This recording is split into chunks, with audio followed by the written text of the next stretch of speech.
Alrighty, we got my boy Ellis Fowler in the house. What's up, buddy? What's up? How you been? It's been a minute. Yeah, it has been.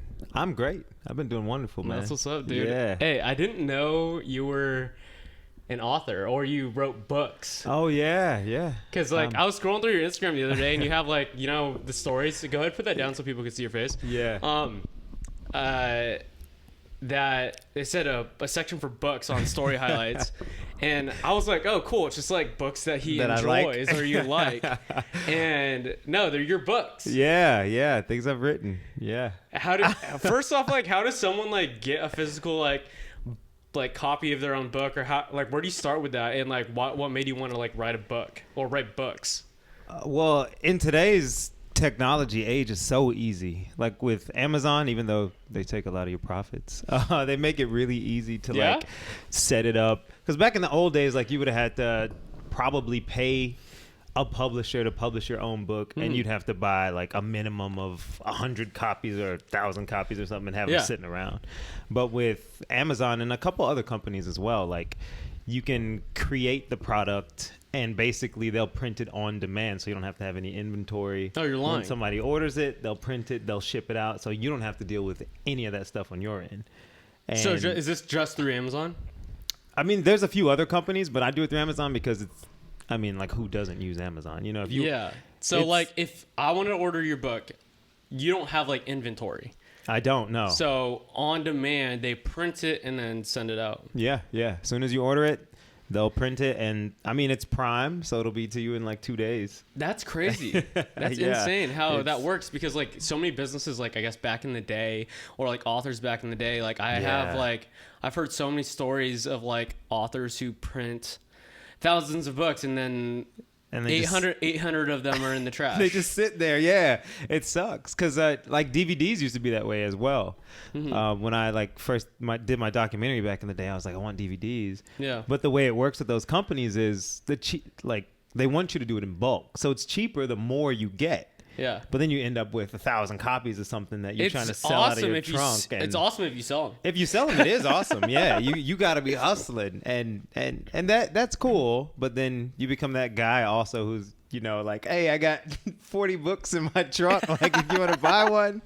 And that's what they did. That's what you see on Venice Boardwalk. All the people handing out CDs or listen to this, and then they try to finesse you oh yeah, it's only $20. Yeah, right. What do you got? You got 5? I'll take 5. I'll take 5. Because it's they have 1,000, so it's okay. Yeah. Yeah. So what type of books do you have? I have 2 fiction books that are superhero science fiction genre. Kind of anime, right? Too.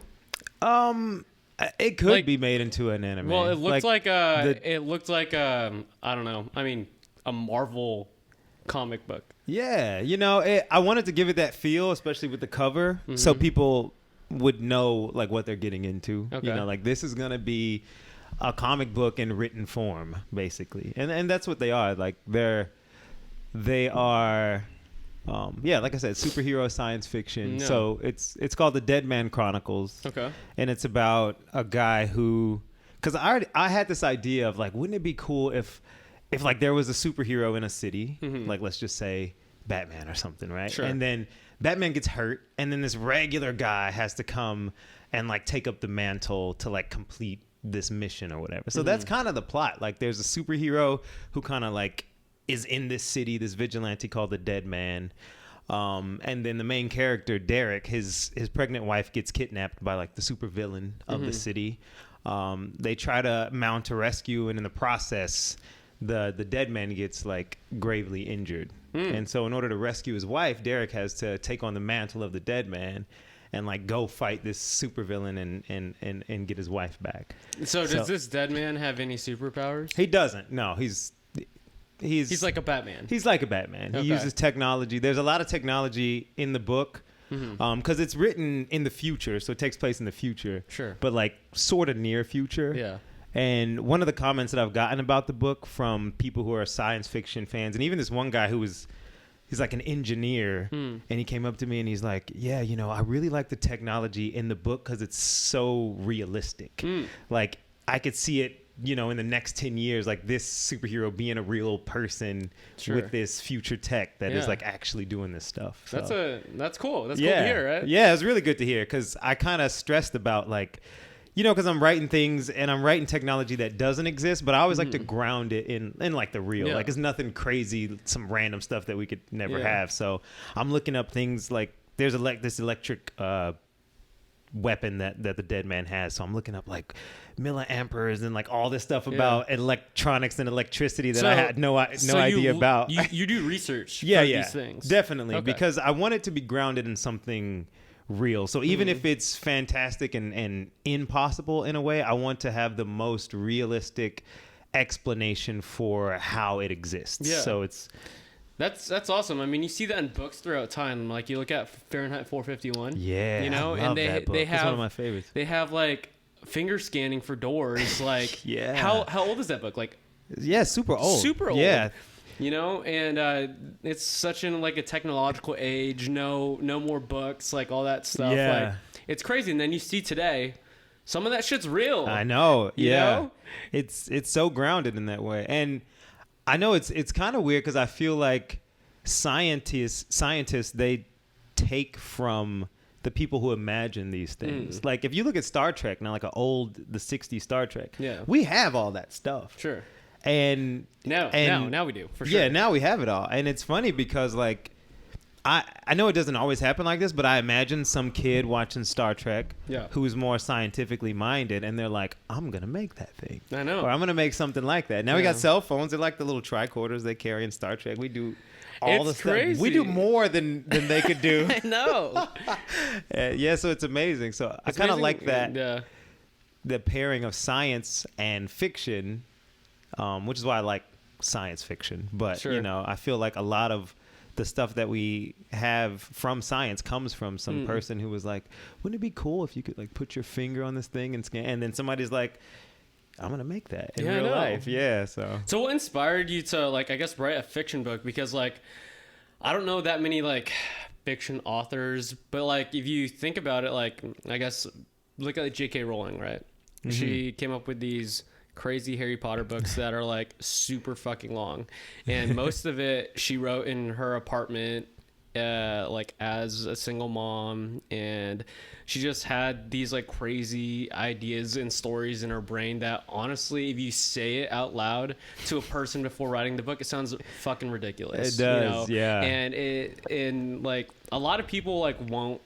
They're like, that's stupid. Like, stop doing that. Or like, a lot of people, a lot of creatives in, I guess, like that area get a lot of criticism for that. But like, what inspired you to like, obviously you got these thoughts and creative stories in your head, and you actually put it down on paper, and you're selling them on, it's a real thing. Yeah. It's an idea, and now you have it. And now it's physical. And that was an amazing feeling too, like to hold the first copy of my first book. Oh man, there's nothing like it, man. Yeah. Because it is just a random idea. You're sitting, you're like, what if this and this? And it's nothing. Yeah. Then you take it and you put in the work and you make it happen. And then for people to get it and to like it is amazing. Sure. Because my fear is always like, are they gonna understand like what I'm trying to say or where I'm going? And then when people tell you like, oh, I love the story, like, it has really good review. Like all my books have really like over 4.5 star reviews on Amazon.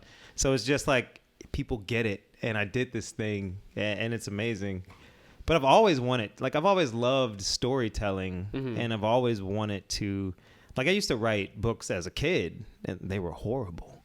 But like I used to try to write books. I never got very far. I never made it past like chapter 3. Even with this book, The Dead Man Chronicles, I wrote 3 chapters of this book. Maybe a year or 2 before I actually finished it. And I looked at them and I was like, this is garbage, and I tossed them. And it started over because I was like, the concept is good, it's just missing something. Yeah. But yeah, I've always loved the tradition of like transmitting like telepathically that like cool new worlds and things like that you can get from reading. Like you can create anything you want, and like give it to somebody else across the world, and they'll get it and they'll enjoy it, you know, as much as you did writing it. It's just, I don't know. It's just something that I've always felt like I needed to do. And I'm an actor and filmmaker and all that other stuff too. And at this point in my life, I was working at a kickboxing gym full time as a manager. And I felt like creatively stifled because I wasn't able to audition and stuff as much as I wanted to. So I just focused in on my writing, and I wrote all 3 of those books in the same year. Oh, what? Like the 2 fiction books and the nonfiction. What's your writing process? Like, do you just like lock yourself in a room for 3 hours? You were like, no matter what, I'm just gonna hit 1,000 words, and then the next, like what is it? What's your writing process? You know, no. Actually, for this, I don't remember what I was reading, but it was someone who was talking about like breaking things down into like the minimal amount of effort. And so like they were saying like if you put in 20 minutes a day into something, you can achieve your goal. Because I feel like most people think that way, and I did too, like about writing. Like I have to have a full solid 3-hour block to sit down and like get this out. But I never made much progress like that. So I just decided like I'm going to do this, and I started putting in just like 20 minutes a day to outline. And then eventually when the outline was all together to write. And eventually it would turn into that. Like if I had the time, I'd sit down and be like, I'm going to put in an hour, and it would turn into 3. Yeah. But the main thing for me with this was so was it like every day? You were like, I have to write something every day. Pretty much. Yeah. I had to set a deadline. That was the most important thing I did with these, was set a solid, firm deadline. Because as artists, it's so easy to be bogged down in perfection and be like, it's not good enough. It's not good enough. Yeah, I mean, dude, like I told you. I have a lot of creative friends who've like written songs, written books or like whatever too, and the world has never seen it. They just sit on the shelf. Yeah, it's sad. It's really sad, especially when you put so much of your, and I've been that way. Like, I'm talk about songs I have. Like me and my roommate, my best friend, like we're rappers. We made like rap songs, all that stuff. Never put them out. Yeah. But like with this, I was like, I'm not going to let that happen. So I set a deadline. I think it was probably January, and I was like, by May, I'm gonna have this book published. And that's what I did. Just put in a little bit of work every day to make it happen. Oh. And I was like, because you can't get bogged down in it not being good enough. At some point, you just have to call it done. Yeah. And that's what I did with this. And also, I made sure, like, because I think with artists, what happens is you do a project that is your baby, and you feel like, I can't put this out unless it's perfect. Is Dead Man your baby? But see, Dead Man wasn't my baby. Oh, okay. And that's what gave me the courage to put it, because I was like, I love the story. I really do. I love it. But it's not like, because sometimes I feel like artists feel like I have this one idea that's going to be my golden ticket, and I have to like baby it and protect it, and I can't ever let it out unless it's perfect. But with this one, I was like, I love this idea. It's fun. It's great. But it's something that like, I don't care if I get criticized on it. I just want to put it out and see what happens. Cause I got more where that came from, you know? So from that abundance mindset, I was able to set that deadline. Let it go. When May came, I was like, it's done. I'm publishing it. And that's the biggest thing with creative people, because I feel like they never think it's done. Yeah, and it never is. Honestly, it's never done. No, it never is. But you just have to call it done. Yeah, you just have to put it out. I love it. It could be better, or anything could be better. Yeah, it always can be better. Everything could be better. That's the thing, and like, which is what the problem I have with critics a lot of times, because like they see the better from like, you polish this diamond and you cut it up. And then they look at it and they're like, oh, you know, if you just had a couple more cuts here and there. But it's like, you didn't see it when it was a coal. Yeah. You know, like. You didn't see it when it was still buried. Yeah, it was like nothing. Yeah. That's funny. So your third book's nonfiction, and what's it called? It's basically like a goals book, right? Yeah. So what's it called? It's called Realize Your Resolutions. I mean, that's perfect for the new year, right? Yeah, it is. It is. What made you want to write, I guess, a resolutions book?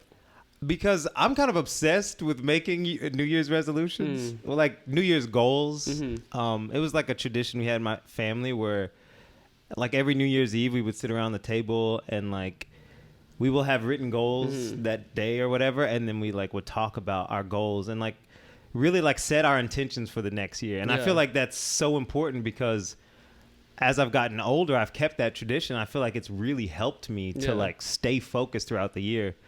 But the thing is, like, New Year's resolutions get such a bad rap because people are always like, I'm gonna lose weight, and then like by February, they don't go to the gym anymore. Yeah, and I like, mean, I'll play devil's advocate real quick. So there's some people who don't like goals, and I guess I'm not saying this is how I think it. There's some people who don't like goals, and it's because you'll set these goals, and if you don't achieve any of them, it might make you like sad or like depressed or like whatever, because even though like you set these goals, you got better, but you didn't reach them and you feel unfulfilled, all this stuff. Right. And so like, that's a devil's advocate of like not setting goals. Yeah. Like, and that's that my book is kind of like the counterpoint to that. Cause I really wanted to address that. Cause I was seeing all this like cynicism and like negativity around New Year's resolutions and even around goal setting. And I was like, this is the wrong way to look at it. Like, it's not your resolution, it's you. Yeah. It's not your goal, it's your approach to the goal. What do you mean by that? Well, the thing about like New Year's resolutions is, especially like the tradition of a New Year's resolution is like this super non-specific goal you just throw out there, and then you try to muscle your way through it. I'm gonna not drink this year. That's it. It's vague. That's it. It's super vague. Yeah. And then you just try to muscle through on willpower. Yeah. And like, you've set no plan. You've not made it, you know, SMART goals, like making it measurable, attainable, all this stuff. Yeah. Like, none of that has gone into it. Sure. And I think, because like as trainers, I've encountered people who are like, I don't want to set a goal. And it's like, I get that, because it can be discouraging when you don't reach that goal. Yeah. But you have to set yourself up to reach the goal. Sure. And like daily stuff. Yeah, exactly. Yeah. And because so that's what I talk about in the book. Me and Ellis are both trainers, and like, at least for me, like, I'll have a client, or like we'll see him in F45. They're like, "Oh, I want to lose 50 pounds." It's like, sick. How are you gonna do that? Yeah. Yeah, exactly. And like, you'll ask them questions like, "Oh, what's your diet like?" I didn't think about it. How many days a week are you gonna work out? I'm just gonna work out every day. And I was like, right, yeah, okay, both of those are not realistic. It's not gonna happen. Yeah, exactly. And that's what I think. Like, so I understand the people who are like, goals can be bad, but it's not the goal, it's your approach to the goal. You have to have the right mindset, first of all, and then you have to have the right plan and intention behind the goal to reach it. Just so what makes your, I guess, like, book different, in the sense that it will help someone actually achieve their goals? Because I break all that stuff down. Like, I address that devil's advocate perspective of like, the New Year's resolution or the goal can be bad because people don't. But then I break it down, like how to get there, not just like the steps to setting a good and achievable goal, but like also the mindset that you have to adopt to be able to stick to it throughout the year. Yeah. And one of the main things is what I call process over progress. It's probably not, like, I didn't coin it. Yeah. But it's about really getting into the mindset of focusing on the process of making the habit to achieve the goal and not focusing on the goal itself. Yeah. Because when you're like, oh, I want to lose 50 pounds, and you're stepping on the scale every day, like, of course you're going to get discouraged. Yeah. And when you like set a New Year's resolution, like, I'm going to lose weight, and you go hard, you're going to the gym 7 days a week, and then your body burns out or you get injured that third week. Or you burn out. Yeah. Mentally too. You burn out mentally because you're trying to muscle through these goals, but like the human brain doesn't work like that. So people don't set themselves up for success. Yeah. And my book is about like helping you to understand what a goal is, like drilling down behind what the intention is behind that goal. Because people say they want to lose 50 pounds, but like, that's not what you want. Like, you want to feel more confident. Yeah. Or you want to have more energy for your kid or whatever. Like, you don't want to lose 50 pounds. And so you have look better. So like, looking better doesn't necessarily mean losing weight. Like, that weight could be distributed differently. Yeah, exactly. You know? So like, I agree with you. You got to drill it down. It's not to a T to like what people say. And like, I always say, like, consistency over time is progress. Like, like anything worthwhile is going to take a long time. Like, there's a lot of people who are fat. Period, end of story. And they're like, I want to lose 50 pounds. I want to lose 30 pounds this year or this month or this 3 months. And I'm like, how long did it take for you to get fat? Right, exactly. Right? Your whole life. Yeah, your whole fucking life. And so you like, get rid of all that in all that a month and a half. A month and a half. No, like that's not accurate, and you have to kind of put that into realization. And like obviously there's the outliers out there who lose those 30, 50 pounds in like a month or two, and that's because like they are doing 3-4 cardio sessions a day, another workout. Like if you want to do that and you have the mental capacity to do that, I think it's possible. But like for the 99% of the world, like it's not that. Yeah. And that's the problem with like our society as a sense, because we always hold that type of stuff up on a pedestal.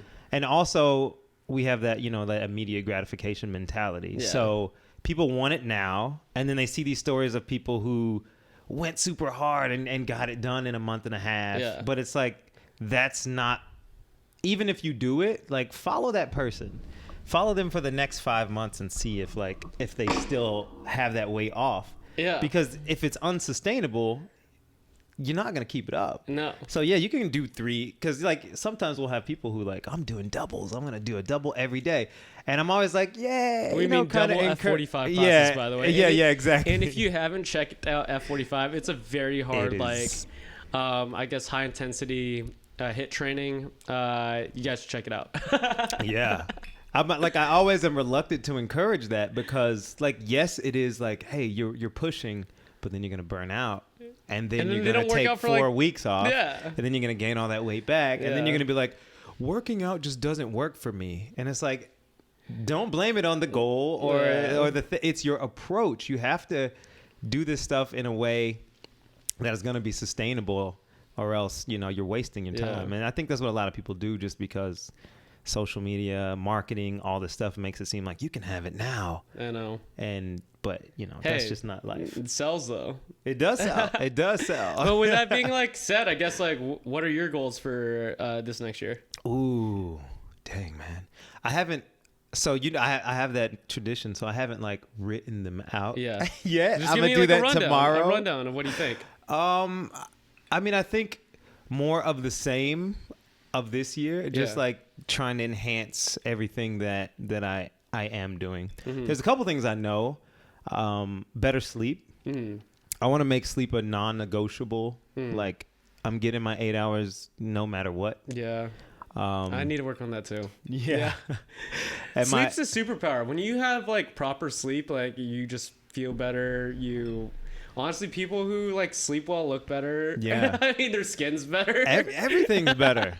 I just read a thing that was talking about a study, and it was like these people who ate the same way and exercised the same way, the people who got sleep, who got like 8.5 hours average, they lost less muscle and lost more fat than the people who didn't sleep well. Really? What was the? It was like 60%. What was the? I guess the science behind that. Well, that's a good question. I didn't read that deep into. It's all good. No, I was curious. I'm just assuming recovery. Though because I think we underestimate how much your body recovers while you're sleeping. Yeah. I mean, look at babies. All they do is sleep. Yeah. When they're growing. Sure. They just sleep a bunch. And teenagers too. So you have to think like you need to kind of adopt that same mindset and get your sleep. So I know that's on the list. That's one of the things I really want to work on. But my intention for the year, I've already set that, and it's radical self-love. Radical self-love? Did you not think you have... I don't know what that means. What does radical self-love mean? It just means to make it an intention and a focus to work on loving myself. Okay. Yeah. Do you think you haven't been doing that? Yeah, I just realized actually that maybe not to the extent that I could be. And so it's something that I really want to work on. What do you think that would do for you or anyone else who wants to set that goal? The phrase that really struck me, because I'm reading a book or listening to a book, it's called 5 Levels of Attachment. And there was a phrase in there that is not, once again, not like a novel phrase, but it was like, you can't give what you don't have. And I'm like, so in this world, as we try to, give all this stuff, like give love, give unconditional love. If you don't have that for yourself, like you can't give it to other people. That's why so many broken people trying to love end up in like really bad relationships and things like that. So And everybody thinks I'm working on myself, but like working on your body and like, you know, like loving yourself, but in a not complete way. Yeah. And like with conditions attached to it is not unconditional. Yeah. Like, and that's not, you're not going to be able to give that. Yeah. I agree with you. I always like, so I'm pretty selfish, or I used to be, I think I still am, like selfish with my time, right? Mm-hmm. And like my time for me, because like I always think that for me to be the best person to other people, I have to be the best me for myself. Like that, like just healthy me, financially healthy me, mentally healthy me, everything. Like, yeah, I have to be that, or else I'll not be a good person to other people. If that's right. like giving, caring, if it is financially, time wise, anything. Like I always, exercise is a perfect example. Like if I don't take care of myself physically, I don't think I'm a nice person. Like I'm like, I have all this tension built up. I'll like snap at someone, or like if someone cuts me off, I'll flip them off, or like whatever. But if I work out and I take care of myself every day, like I'll just be calm, collected. That person cuts me off, I'm like, go ahead, man. Good, like, yeah, have a good day. You know? Apparently you need to go fast as me. Yeah, so I totally get what you're saying there. Yeah. Yeah. I feel you. Yeah, you definitely have to take care of yourself. Yeah, and it's, I guess I just realized like, oh, there's some deeper level stuff that I need to address in myself that I'm glad I figured that out. Sweet. Yeah. What got you into acting? Like, are you one of the kids who like, I guess, watched TV growing up and you're like, I want to be that guy, or like, I don't know, like you saw like someone famous on TV walking the red carpet, you're like, oh, that's so cool, I want to be famous like that. Like, what was your like, oh, I want to be an actor moment? I don't recall a specific moment like that. I just know that I've always been like in love with my imagination. Like but imagination doesn't necessarily transform into acting. True, but it's definitely an aspect of it. Because like I'm definitely, we all say this, but we don't all mean it. I'm not in it for the fame. Dang, that's so cliche, Ellis. Right, I know. Which, you know, that's a half truth. Like, of course, you like the perks. Sure. But no, I think it's the aspect of like putting on a character and like being this other person and being in this other world. Because like acting, you have to really engage like your entire imagination. Especially when you think about like these Marvel movies and stuff where you're on a green screen and like everything you see. So it really is like me. I didn't think about that. You actually don't see that. You don't see anything. Yeah. Oh. So it's like me in the backyard with a stick pretending I'm Zorro fighting this imaginary person in front of me. Like it is that. That is but that. on an extreme level, and I'm getting paid to do it. I did not think about that because like you look at all these movies. This is my first time like realizing that like all these like crazy buildings falling down and all. Right. Like that. You actually don't see that when you're acting, correct? Yeah, you don't see it. Dang. I mean, you might see like a couple of like, you know, explosions because there's stuff in the foreground sometimes to help. But like, yeah, you whenever you're watching this person running from this alien or whatever and you feel the danger, it's because they are pretending so hard that they are in danger that you believe it. But that alien's not there and none of the surroundings are there. And like, that's crazy. Yeah. So it is. It's like a very focused use of the imagination. And I think that's what's always attracted me to it. Just like, because I mean, I do everything in terms of creativity. So I just love being a creative being. And I feel like acting really helps.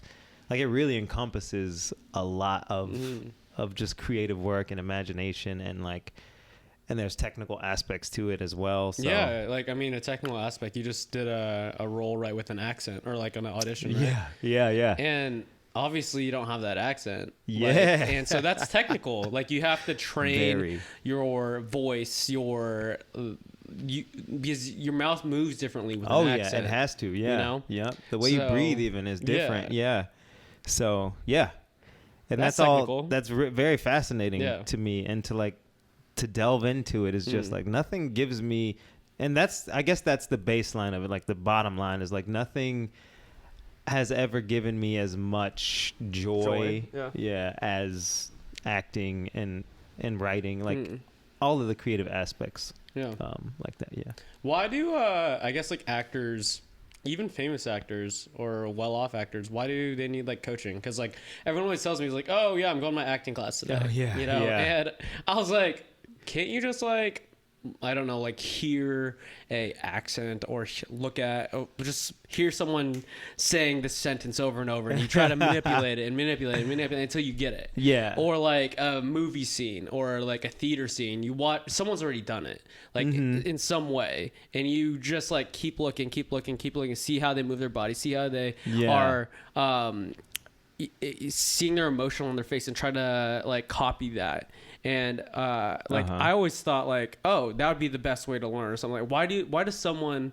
Because I'm assuming you took in like a couple acting classes, right? Yeah. So why do a lot of actors, even like very famous actors, need that? Well, to your first point, like that is very true what you're saying about like, I think it's essential to be able to break down performances and things, and even your own performance. I feel like if you have that, it really helps you. What do you mean? What? Like that ability to break things down and like to deconstruct and figure out the why behind, like, why is that working? Why is that not working? I guess the parallel thing is like like why sports players watch old tape.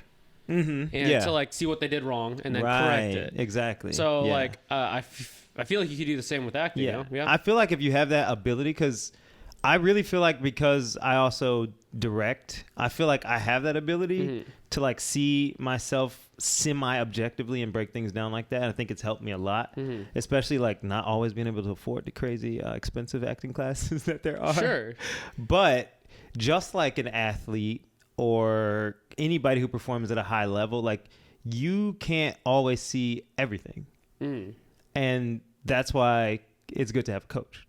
Just like you would never say like, oh, you're a professional athlete, like can't you just run the ball and like catch the ball and do what you do? It's like, yes, you could at a certain level, but then the coach is gonna like help you break it down, see something that you don't see. Like, do you know that you favor your left foot when you turn a little bit? Like if we adjust that, you can make that pivot faster. And it's like, oh, I can. And so that's what a coach can do. To help you. I guess because like you could say that the pivot thing about athletics too, right? Not just acting. Right. But the difference between, I guess, like a sport and an actor is like it's a creative area, like you said. And sports, you could debate about if it's like creative or sport, but let's just say it's less creative and it's more of like just physically a sport. So obviously you're being, I guess, quote unquote, coached to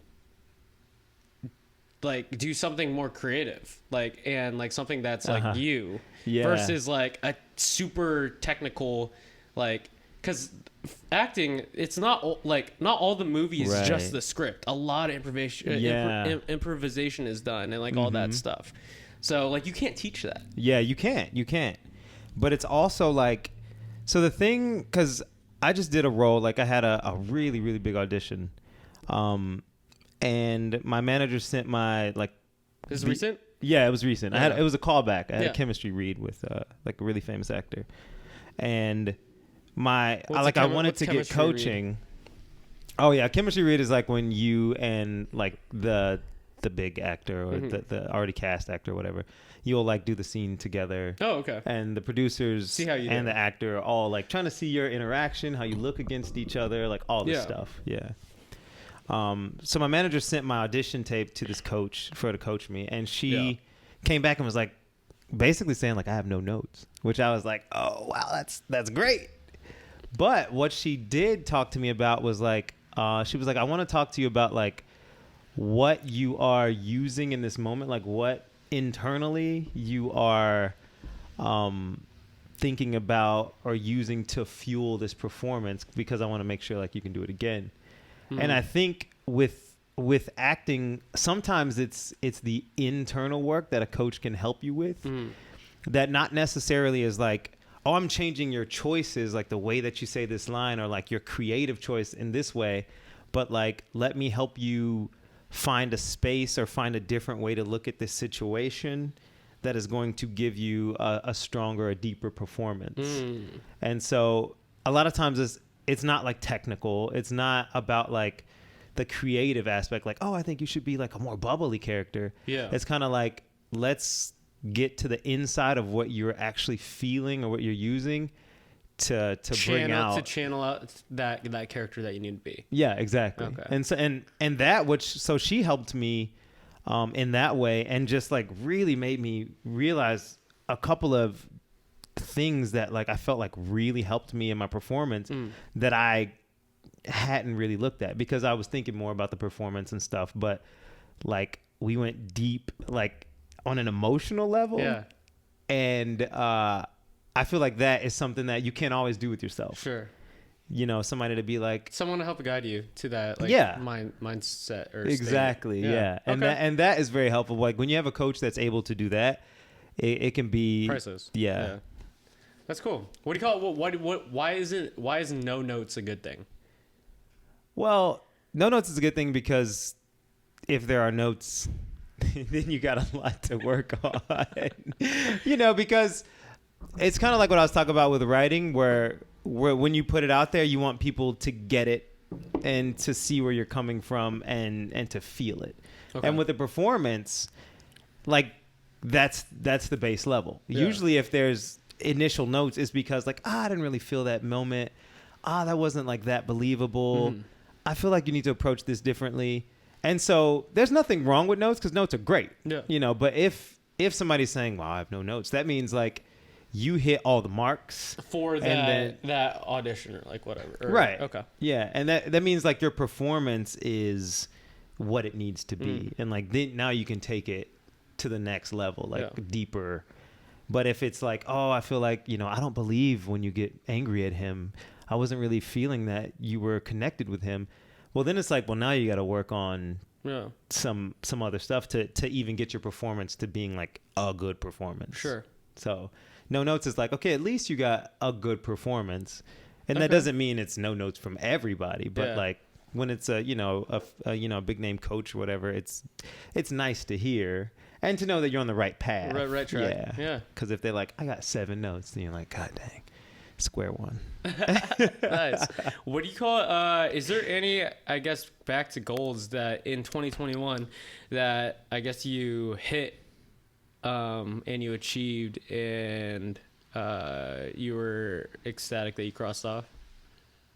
I'll have to look back at my list, but I know like getting out of financial debt was on there, and that's off the list. Hey! Yay. Congratulations, brother. Yeah, man. The day I paid like all my debt off was it was a great day. Yeah, man. It feels so good. So free. It's so weird because there's people who spend their entire life in debt. Yeah. Like I have friends' parents who are in their 60s paying off college loans. Yeah. Like you're just like, that must put so much daily, monthly, yearly stress on you that you owe money to people. I know. Yeah. So that was good. And you got your season regular, right? Or for one season? Recurring. Not quite regular, but I mean. So it's different? Yeah. Because regular is like every season. I don't know like if there's a number. You know, like because it's still not every single episode, but mine's recurring, but it's heavy recurring. I mean, it's over I don't know if I can say that. It's a lot. It's the majority of the season. Yeah. So and that feels good. Yeah. Like I was on TV 3 times. Well, I guess that doesn't count for this year, but like 3 times this year, which like get on TV was a goal. So that's like I scratched that off in January. What were you? It was All American. Mm-hmm. And I was on General Hospital, which I didn't really promote that. It happened early in the year. It's a soap opera. Okay. Yeah. So I was on that at the beginning of the year. And then Tyler Perry All-American, show. And then, the Tyler Perry. What's that show called? Sisters. Oh, yeah, Sisters. Yeah. That's cool. When's that premiering? Next week, the 5th. Nice. Guys, January. Go check out Sisters. Check out Sisters season 4. How was working with Tyler Perry? It was cool. It was surreal. And then also... Surreal in what way? An experience. Surreal in just like... I have watched this man's journey, like from when he was doing the Tyler Perry plays, and people were like passing around DVDs of the plays that he was doing. Yeah. And like, and I was just like, I don't really know about this. It's not really my style. But then I watched them, like, they're very entertaining. And then watching that from like, oh, now he's doing a Medea movie. And it's like, oh, that's cool. And that's not the end of this man's journey. He has an entire studio in Atlanta now. Oh, wow. And did he start with like directing and stuff, or did he start as an actor? Both. Because I think with the plays he was doing, he was writing and directing them, but also acting in them. Oh, okay. Yeah. And so like from that to just like watching his journey, and then, you know, because a lot of times we see stuff from the outside and we think that's amazing, but then to actually be a part of it. Like when I was in the van on the way to set and I passed this street sign on the interstate in Atlanta that says Tyler Perry Studios, you know, this way. Oh shit. I was just like, first of all, it's amazing for him, and I like love to see, like, you know, especially as a black man, like a black man coming up and just like superseding the dreams of like every creative. I feel like, you know, like everybody's like, I want to be a big name actor, and like I'd like to have my own production company. This man has a studio, like with it's amazing. And so to be a part of that, to like, I'm going there to be a part of this journey that like I've seen before, to intersect is just, it was just surreal to me. It's like, and the first day I was on set with him, and they're like, Tyler's here, and I like look in the corner and I see him over there, and I'm just like, this is crazy, man. Like, on so many levels, I'm like, wait, first of all, what am I doing here? When are they going to realize they made a mistake? Yeah, a little imposter syndrome. But also like, dang, that's Tyler Perry. So, you know, that was surreal. Was it a pretty big affirmation that like, oh, I meant to do this? Yeah, you know, it's funny how, because there's a lot of actors and like they'll go at it for like years, and then they won't get that like, oh, like I'm actually supposed to be doing this. That validation to do it. And I feel like that's a pretty big validation right there. It is. It's pretty big, and it's so needed, because every actor, just like they'll tell you they're not in it for the fame, they'll tell you that they're not in it for, like, they don't need the validation, you know, but you do. Yeah. And like to have it is priceless, because you're on this journey. And like, I know for me, which it may not be true, but as an actor, especially in LA, whenever you tell somebody you're an actor, I just feel like they're like, in their head. Well, you get it's not necessarily negative connotation, but you get like, okay, cool, like everyone. Yeah. Type of deal. And it's like, you know, if you're like a type A type of person, you're on that like, what are the chances that you're gonna make it? You know. And I know that's not the case, but I feel like, you know, whenever you say that, a lot of people, especially when you're dating and you're like dating a woman, you're like, so I'm an actor. She's like, oh, so if I get with you, we're going to be broke. Like, it's like, okay, when do I bring up that he needs to get a real job? So like in that respect, it feels, that's funny, really, really, really, really, really good to have that validation and be like, you know what? It's not just a pipe dream. It's not, because like no matter how good people might tell me I am, or how good I might feel like, you know, I mean, like a check for acting is pretty big validation too. Exactly. It's like, oh, I'm actually getting paid to do this. Yeah. Like not just like a couple $100. Right. Yeah. Not like $125 for the day rate. You know, it's like you're getting a salary for the time on set. Yeah. Yeah. And that there's, I mean, everybody needs that. Who's a creative? Everybody needs it. And it was tremendous for me. And just like my confidence level, like every audition I've had since then, I'm like, I can book this. Not that I wasn't that way before, but it was kind of like, it's more so. I mean, you have more confidence. But now it's like, I know more confidence. Yeah. You're like, oh, I've been here before. I know how this goes, and I'm confident that I could do it again. Right. Exactly. Yeah. So it's just really bolstered me. And just like, I'm ready to go, man. 2020. I'm ready to tackle it, man. 2022. Oh, God dang it. 2020 also. 2022. Yeah, for sure. I'm ready to tackle it. So you've been at it for a minute. Yeah. Right? How many years? I've been in LA for 8. So 8 acting too? Like it's almost 9. Pursuing acting? So I always say that with like, a grain of salt or whatever, because I've been here for 8 years and I have been pursuing acting for 8 years. But like I said, that year that I wrote the books, I was working full time at a gym. Yeah. And I wasn't doing much auditioning. Yeah. Actually, I think that year my agent dropped me because I had to be at work and I had an audition, like a callback audition in Culver City. Yeah. And it was just, it was like same day, it was impossible. It's just, you couldn't do it. Yeah. Yeah. And so I lost my agent, commercial agent that I had at the time. And so like, there's been several years, like there's been 2 years that I've been in LA that I've lost every cent of income that I had coming in. What do you mean by that?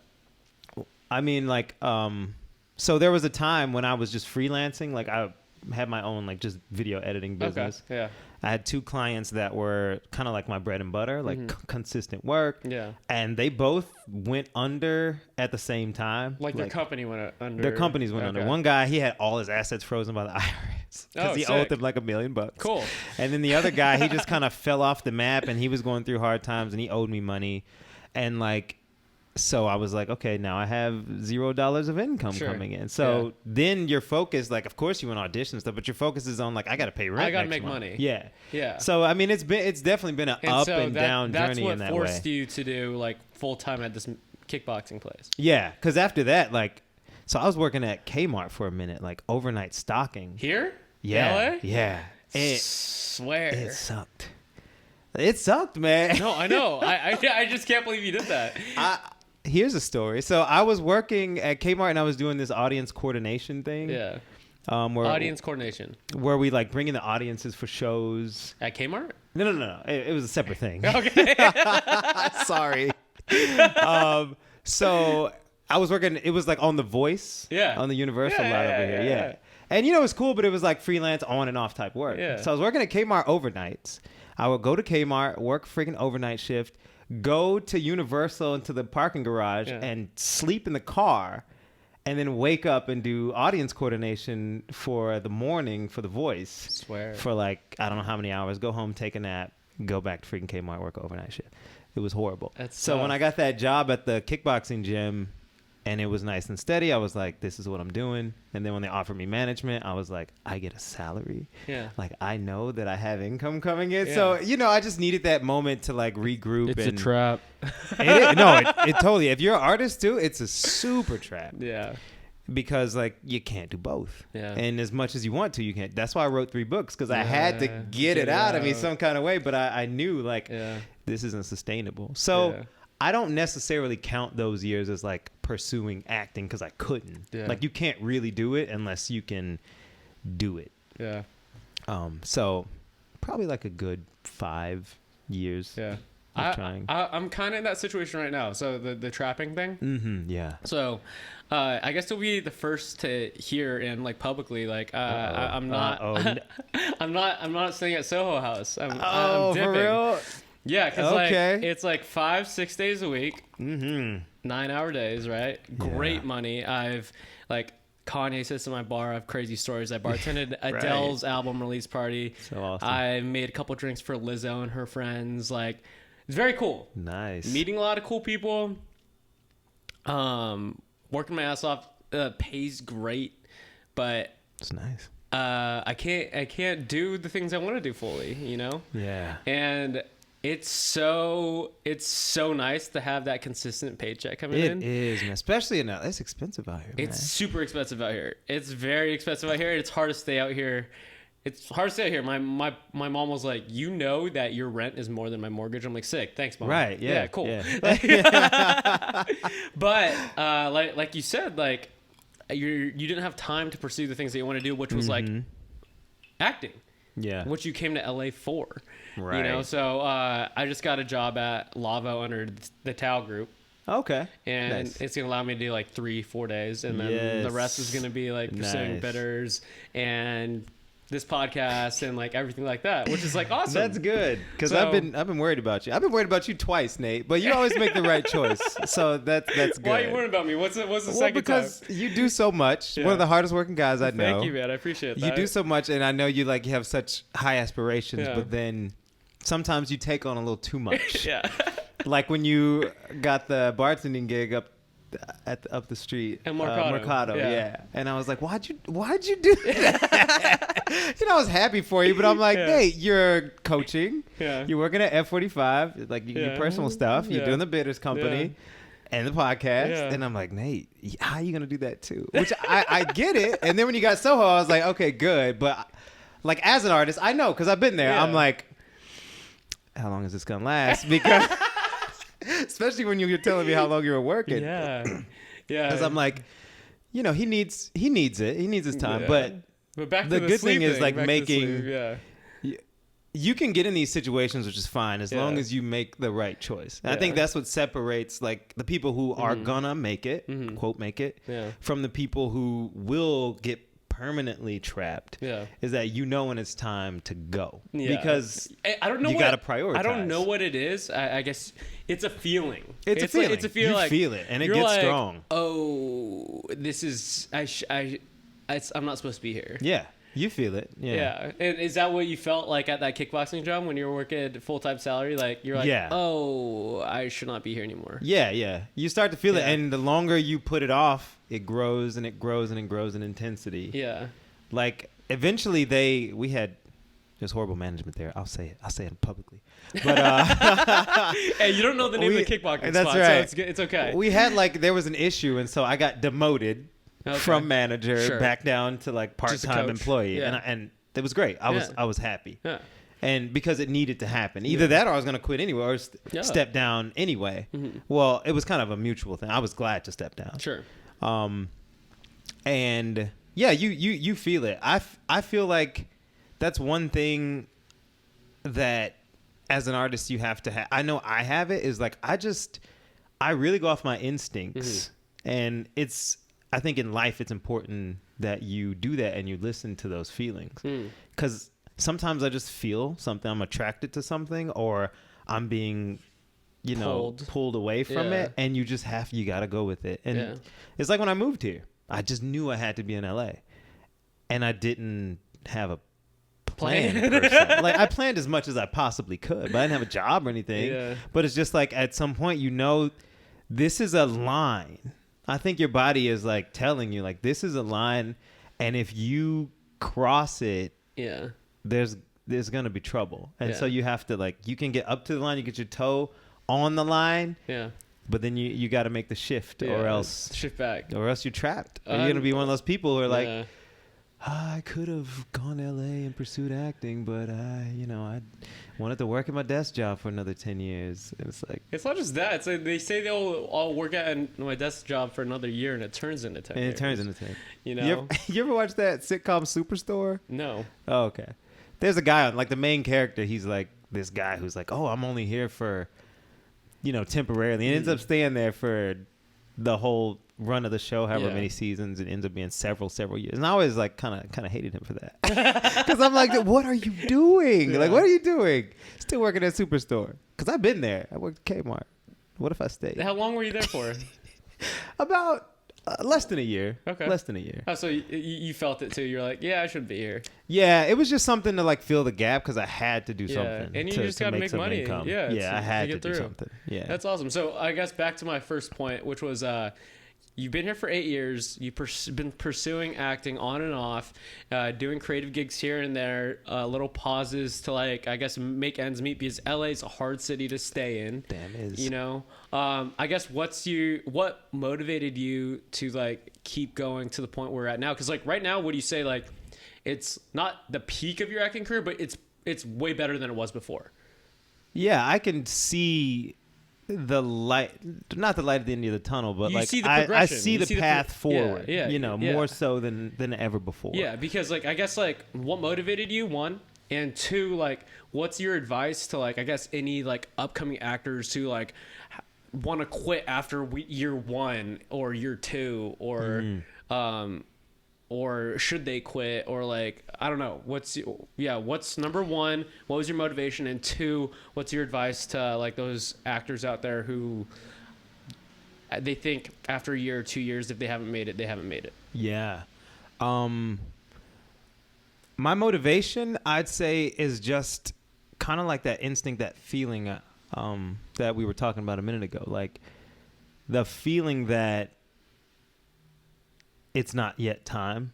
What do you mean? To give up. Mm-hmm. It's just like it's a feeling. Like I've heard people say this before. Like if you can do anything other than acting, do that. You should do it. Yeah. Right. And if you love that thing or like whatever. Yeah. Right? Like if you can equally love it as much, like do the other thing instead. And you know, it's a whatever saying, but I feel like, there's some truth to it. Cause I told myself when I came out here, I'm like, by the time I'm this age, if I haven't made it, I'm gonna reconsider. I'm gonna join the Air Force, or like I'm gonna double down on my editing and like do that full time. You know? Yeah, I mean editing, bro. A ton of editors make a fuck ton of money. You make a good money, man. Yeah. You make good money. You just sit there. Yeah. You make really good money. I've thought about it. Continue your point. But the thing is, like, I can't do it full time and act. Yeah. So, but yeah, and then when that day comes, that birthday comes, and you're like, have I made it to a significant degree to call it a career? No. Well, you said by the time you were this age, you were gonna pivot. Yeah. And then I'm like, no. Yeah, no. So that's just it. I can't say it's like any kind of catalyst or anything. Just like the belief. The belief that I'm not done yet. Yeah. And I'm like, the moment that I don't feel that anymore, I will pivot. Yeah. I will apply for that full-time editing gig in Santa Monica, and I will make that commute, and I will make that salary. Yeah. But until then, I just gotta keep at it, you know? Yeah. And it's been tough, like, because, you know, you get in relationships, and they get serious, and then you start thinking, like... Dude, relationships take a fuck ton of time. Yeah. And energy. And energy. And then you think about the future, and you're like, I am an actor in quotes. Yeah. And, like, you know, my biggest gig this year was, like, this... $2,200 like promo video I did. Like that's not gonna support a family. No way. Yeah. You know, so, and there's always the temptation, like, because we're both trainers, there's a temptation for me to like, I should triple down on my training and just like, again, personal training in LA, you can make a very good, it's a great industry. You could make good money. That's the thing. If I could do it, I would, because, and I've thought about it, but it's one of those things too where you, like, in order to be successful at something, you have to put all of you into it. Yeah. And you can't, and with something like personal training or anything where you have to be and build a brand, you can't half-ass that thing. No. And so that's the reason I can't, because like I can't put all of me into it. I can't be like, I mean, you can, but you have to like get rid of everything else. Right. Exactly. Yeah. Well, that's what I'm saying. You can't do that and act. Yeah. You can, but it's tough. Mm-hmm. It's really tough. Some people successfully do it, but it's really tough to do it. And in order to, like, once you've built it, it's a lot easier. Yeah. But the building process, I mean, you're building, the Bitters company. Yeah. That takes a lot of effort to build it to the point where then it's kind of like smooth and you can do stuff on the side too. So, but yeah, for me, that's just been the thing. The fact that I haven't felt that I'm done, I just keep going. And I tell myself that I'm done, and then I'm like, nah, no, I'm not. Yeah. And it's not good integrity on my part. Yeah, that's super, I guess, subjective, right? Yeah, it's super subjective. You can't know. But the thing is, though, there's a ton of actors who make it in their 30s. There's a ton of actors who make it in their... Not a ton. 40s, 50s. 40s, 50s. There's old people who have to act. There's movies that there is like... you need it. You need the grandpa. You need it. You need it. You need the grandpa. You need the old boss. You need the police commissioner. You need, all that shit. You need the lawyer, the judge who's been up there for 20 years, the senator. Like, you need all that stuff. You need it. Yeah. Because, like, you always look at, especially actors in LA, they're like, I have to make it by 27. Right, yeah. And I'm like, there's a lot of roles, maybe even more, that are older than that. Yeah, exactly. That they're looking for like you 10 years down the road from now. Right. You know? Yeah. And it's confusing to me when like, I'm going to act until I am 35 years old and that is it. That's it. I got to pivot. Yeah. But yeah. I mean, I understand it from the standpoint of like, it's so unpredictable. Mm-hmm. unless you can live with your parents or like you got a trust fund or something like that, like it's a struggle. There's no security, and like as you get older you want to start having the security, and like as you're in relationships, like you want to start people having want security. people who have some type of security, like, and so it becomes harder and harder to make that pros and cons list of like, I can continue to sort of struggle and like not know when my next check is coming and like live this nomadic like 20-year-old life when you're 33 or whatever. And it's like, then I understand it from that perspective where it's like, okay, by the time I'm 25 or I'm 29, like I'm gonna change. Because that was one of mine. I'm like, by the time I'm 29, if I haven't made it, like I'm gonna reconsider my life. Yeah. But then once you get to like, it's fine, you know, hey, say it, make that little resolution for yourself. Yeah. But once you get there, you have no obligation to be true to yourself. And this one thing I'll give the excuse for. You have no obligation to stick to that. Yes, sir. Because if it doesn't serve you at that time, let that shit go. Push that deadline back. Yeah. I mean, I feel like I'll probably keep pushing it. I mean, like, hope, you know, things are looking up. Yeah. But like, I'd push it till I'm 60, 70, and just until I feel like, okay, it's time to stop. Yeah. And sometimes I see people and I'm like, maybe you probably should have stopped. But, you know, everybody's on their own journey. And well, something's going to hit. Like, if you're at it, one, you're going to either find it, like, financially not make it out here. Yeah. Right? And then you're going to have to get that full-time editing job or pack boxes at Kmart for until you figure it out, right? Yeah. And then restart up again, right? If you still have that dream. Yeah. Or you just find a new path, which is nothing wrong with too. Yeah. You know? And a lot of times you find the path. Yeah. Like it's like on that path. Yeah. So like, you know, you started acting, but you find out like, I wanted to get into casting. And you're really good at it. And you love it. Yeah. Yeah. And so that path is there too. Yeah. You know, my advice is just don't ever drop it prematurely. Like if you still feel it, go for it. Don't force it. And that's such a fine line. You know, it's like you said, it's so subjective. Like don't force it. Because I see people who I feel like you're forcing it. Like you're done. Yeah. Like, and I know, and I can tell you're done. Yeah. But you don't want to admit that you're done because you don't want to give up on this thing that you've kind of built your identity around. Yeah. Which is a whole who I am, another topic. And this is the forever who I'm going to be. Right. Yeah. And who am I if I'm not an actor? Yeah. Right. And well, so many people, I guess, like tie themselves to their title. Like, I am a lawyer. I am a doctor. I am a actor. Yeah. Right. But that's not who you are. That's what you do. Right? Yeah, exactly. Like, you're a human being that does these things, and it doesn't have to be just acting. It doesn't have to be just like a doctor. Like, you could be a person who travels and like acts and trade stocks and like whatever. The biggest thing that like kind of annoys me like, by the question of like, oh, Ellis, like, what do you do? And you're like, well, I'm an actor is not the answer that quite cut it. that would, I guess, suffice you, because if I say that, it's gonna come off cringy maybe because I'm an actor in LA.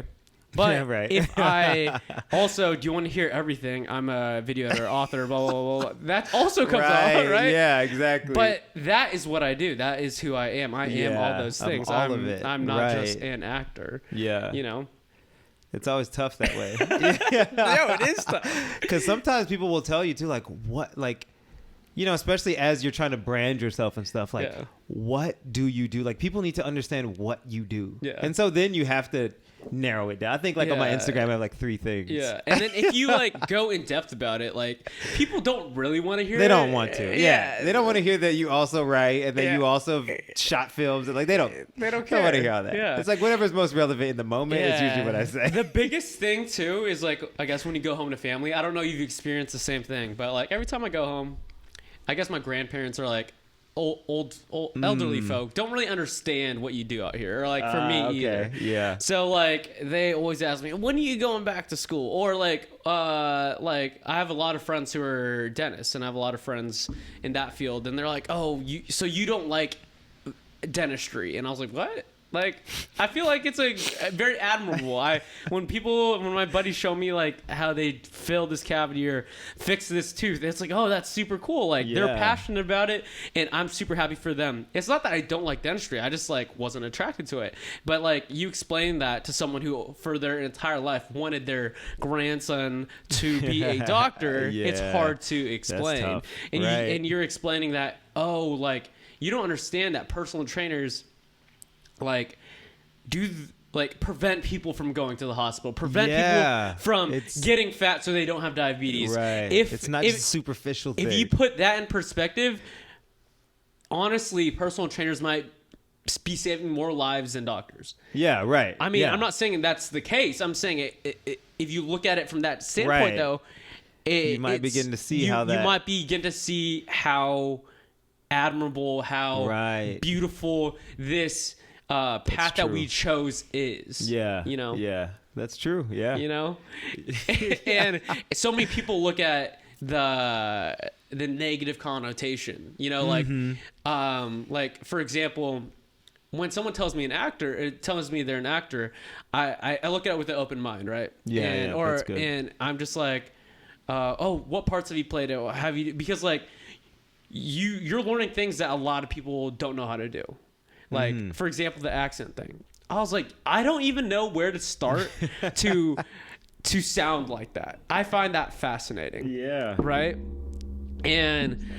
But you could tell me, oh, I move my lips like this to sound like that. Right. And you could tell me for a video editing, this is the things that you do to intro this camera angle to make it feel this way. Yeah. Right. And those are hard things that a lot of people who don't have no clue about like entertainment or creative industry can understand because they watch a ton of movies. Yeah. Everyone watches a ton of movies. True. But why does it make them feel that way? You just told me that there's no like buildings falling behind, right? And these people are making me feel that. I didn't know that. Yeah. Now I have a new appreciation for that. Nice. You know? Yeah. And if everyone understood that, like to have that openness, not just openness, if they took a chance, it took a moment to like actually listen, like, oh, I do all these things, blah, blah, blah, blah. And they take a chance to like listen to the process. They're like, because it relates to their life. True. Yeah. It relates to their life. Yeah. I watch movies all the time. Yeah. But you are giving a negative connotation to anyone who's doing that. Right. That's a very interesting thing about it too. Right? Yeah. It blows my mind. It really blows my mind because like there's a lot of people go to movies, a lot of people go to plays, a lot of people who like I just went to the Nutcracker in San Francisco. Nice. It was cool. Yeah. It gave me enjoyment and entertainment for those 2 hours. I paid a lot of money for it. Right. Cool. But if you say you're a dancer or like whatever, they're like, oh, cool. They might have a negative connotation. Yeah. And you can't win either way because, like, if you're up and coming, they're like, oh, okay, you dance. Yeah. And then if you've made it, they're like, oh, you're overpaid or whatever. Yeah. And it's like, but you value this stuff. Yeah. Like, why do it's very interesting. Like for example, I guess what it relates to me is a lot of people drink. Yeah. And I say I'm a bartender. But then there's a negative connotation to it. I'm like, you drink alcohol every day. You go to a bar, you order a cocktail. Yeah. You appreciate a good cocktail. Yes. Yeah, alone you're having a negative connotation to a bartender. Yeah, so true. Yep. You know? Yeah, yeah. It's like you depend on me for your pleasant evening out, right? Because if it was bad, I will have ruined your day, your whole night, you know. But then, you want to give a negative connotation. Yeah, it's so true. It's just funny. It's funny. It's crazy. Yeah. So, how is it being a dad? It is. What is the best thing and worst thing about being a dad?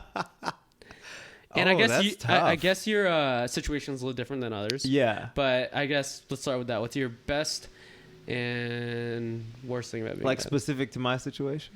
Or in general, just like in my experience? In your experience, because everyone has their own experiences, you know. I'd say the best thing is like just kind of being having a hand in this completely like it's like writing on a blank page, right? It's like unlimited potential, and having the input and to like shape everything that this person is going to like, the way that they're going to see the world and like what they're going to value and how they're going to interact with it. Like that's the best and also kind of like the most nerve-wracking part of it, because you could create a monster. Yeah, I think about that a lot, because you see there's like a lot of like bad people in the world. There's people who shoot up schools. There's homeless people that shoot heroin in their bodies, right? And those used to be innocent babies. They were. That's the craziest thing. Like super innocent babies. Like when I look at like like terrorists and like white supremacists and stuff, and I'm like, you are a completely innocent baby who could have just like, you could have been raised by a black family, but your circumstances were different and you became a Nazi or whatever. Sure. And like it's insane, you know? And then I guess on the reverse of that is that you can't control all of that as well. So like, I think that's also the worst part. Yeah. Because you can't control what you can't control with your child. Yeah. And so like what? Give me an example. Like you can't control like the influences that they get from their friends or from social media or from even from how they interpret the well-meaning things that you do. Because like, you know, there's people whose parents told them like, you need to lose weight, well-meaning, right? They want the best for you. They want you to be healthy, whatever. But then you grow up and you have a complex about weight, and you have an unhealthy relationship with food and with working out and like, and so like the well-meaning things that you do, because like just like in every interaction, you can't control how it's interpreted.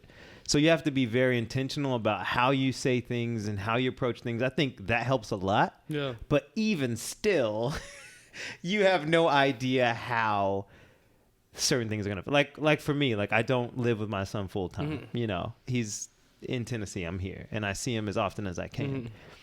And as much as I try to help shape his life and things like that, I don't know how this distance is going to eventually affect him negatively. Yeah.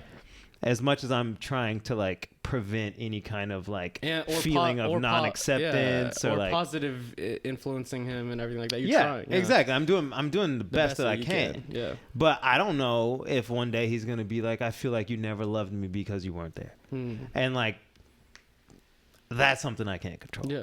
So that's the worst part. And I think even if you are with your child, do you think about that a lot? That stuff you can't control. Yeah. How they're gonna feel about whatever it is you do, and especially like as an actor, right? You know, you got to be out of town a lot of times and things like that. You might be living with your child, quote, but always traveling for work.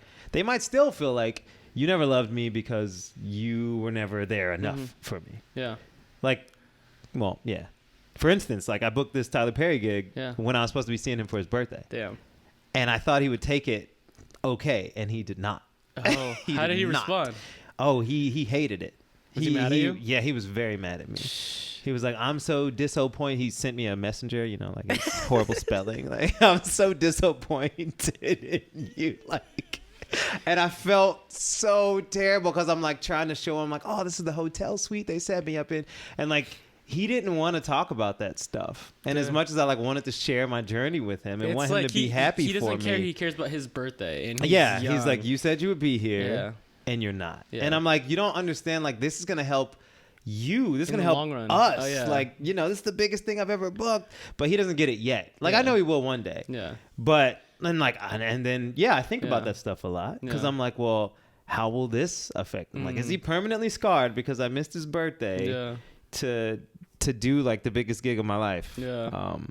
So, you know, I have 4 friends, including you, who had a kid unexpectedly.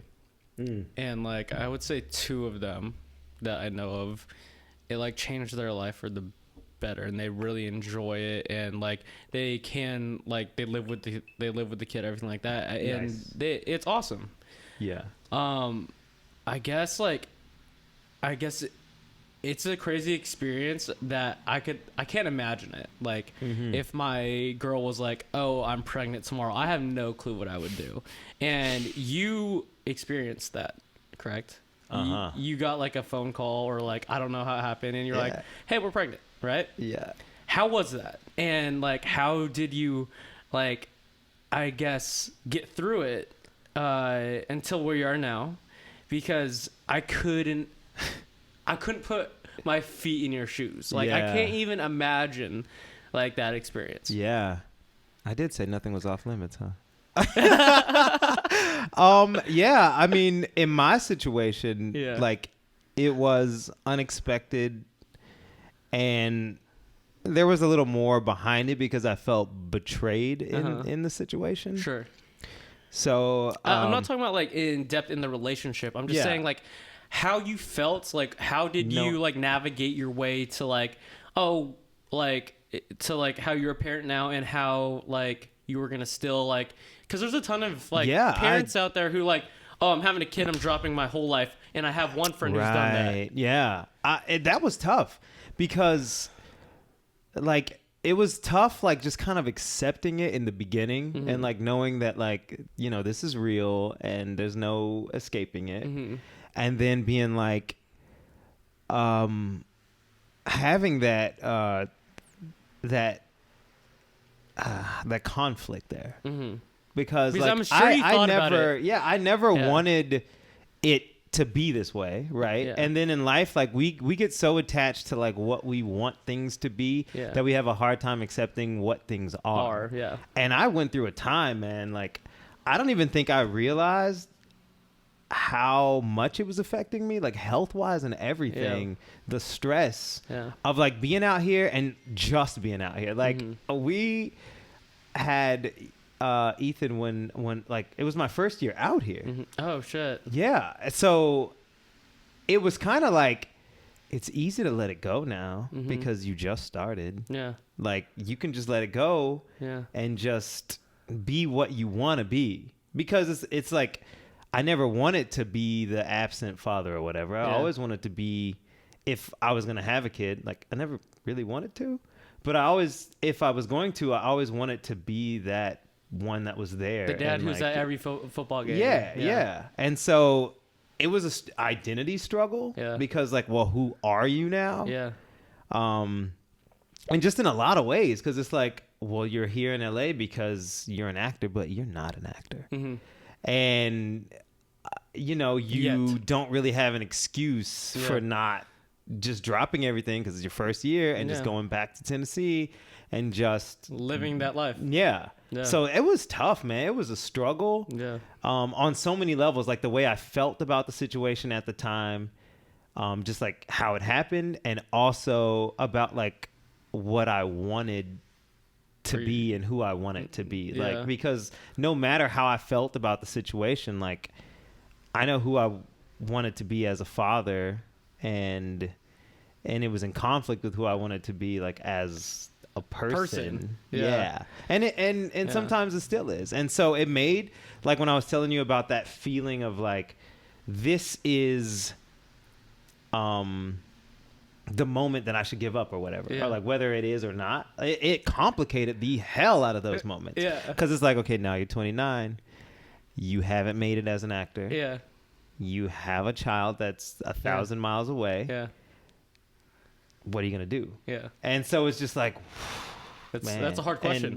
And then feeling other people's judgment, because my mom, like, she never discouraged me ever on my journey as an actor and stuff, but when my son was born, it changed a little bit, and that hit me kind of hard because she was basically like, give it up, and I'm like, you've never ever told me to give it up. She said it basically, you know, in so many words, like, this is what you could do, this is what you could do, this is what you need to do. Like, you know, like, we're military families, like, you know, you could, the Air Force will give you the money you need to take care of your son, and like, and valid, completely valid. But just like, it became like that selfishness thing you're talking about, but a whole nother level. Because it's easy to say like, oh, I'll be selfish when it's just you and like your interaction with the world, but you have another life that like you know, it's part of you. That's a part of you. Yeah. And you got to say what is really important. Yeah.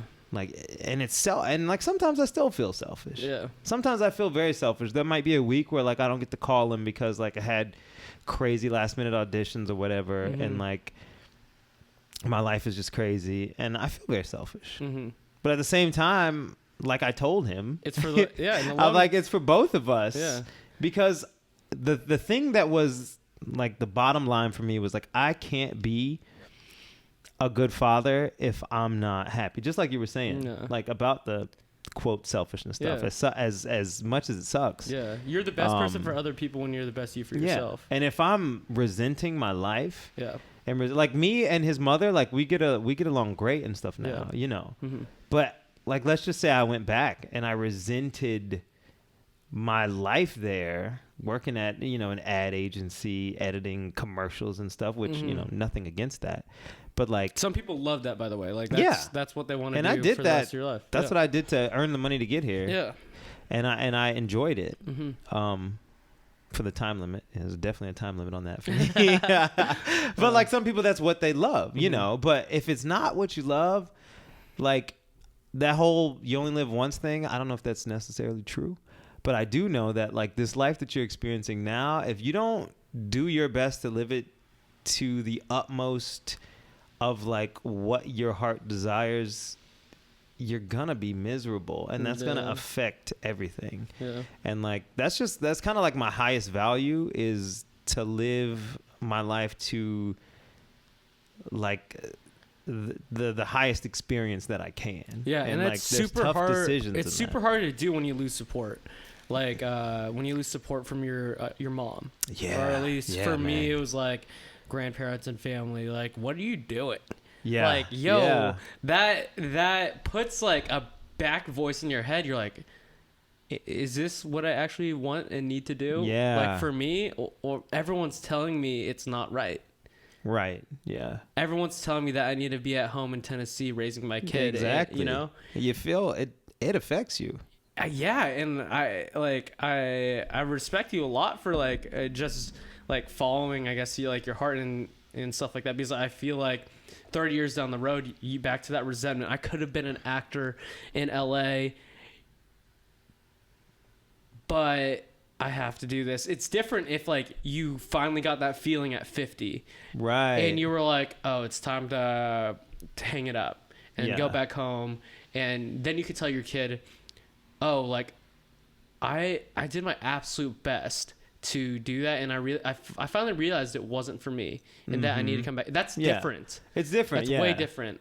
But then there's also the possibility, oh, you fucking quote unquote made it. You're A-lister, and you get to go visit your son, take him to all these crazy places, right, blah, blah. And he's like, thanks, Dad, for not coming to my 8th birthday. Right. You know? Yeah, you never know. But it's kind of like the one of the main things I thought about too is like when I was talking about the fears of being a father or whatever, and it's that like kids, they interpret things their own way and they pick up on things. Yeah. If you're miserable raising your kid, like being the dad of the year, but like deep down you're they pick up on that. Yeah. Like they will know, they will feel it, and it won't be as sweet as it should be. Yeah. Because they'll know. Yeah.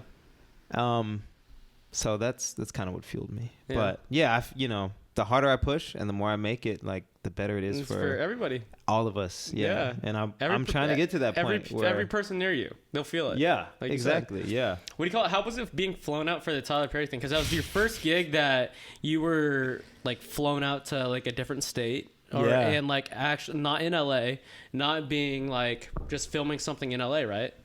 Yeah, it was. Well, yeah, as an actor, yes. Yeah, as an actor. Yeah. Mm-hmm. And yeah, it felt amazing, man. Like, because like during the whole negotiation process, my agent's like, I'm trying to see if I can get like first class, and like, they're gonna have a driver come pick you up and blah blah blah. And I'm like, and I'm thinking, I'm just elated to have the role. So I'm like, I will drive myself. I'll get an Uber at a Burbank airport or whatever. Like. So that was nice. Just kind of like. Did you get a driver? Yeah. Got a driver. He was waiting. Dang, that's some movie star shit, him bro. wait. That's some movie star I didn't mean shit. to make him wait, but I was kind of running behind. And you know, Uber will leave your ass. But he was like, it's okay. Like, I'm here. Wow. You know, I go out. He's standing by the car, you know. And yeah, it was nice. You know, it's kind of weird in a way to kind of be treated a certain way. And, like, people, it's funny, too, because people don't know what your level is, especially in those type of situations. Like, they don't know that it's my first, like, significant gig. They think, like, oh, you know, you might be somebody big. It's LA. It could be anybody, you know. So they treat you a little differently, and it was very interesting experience. Yeah, isn't that weird that people treat people differently based on what they perceive them as? Yeah, it's status. Yeah. So interesting. It's so interesting because it's how it is, but kind of sucks. And I mean, there's a beauty to it too. Like, if you have some stats, you get to reap the rewards of what you've done. Right? Yeah. And there's that. But it also sucks in the sense of, like, everyone's a human being. You should treat them equally. Right. Yeah. Exactly. Like, every person you pick up, you should treat this way. Yeah. Which maybe they do, but sometimes you can kind of tell. Yeah. It's like, oh, or like when you mention something and then, like, the way they approach you changes a little bit. Yeah. And it's like, that's interesting.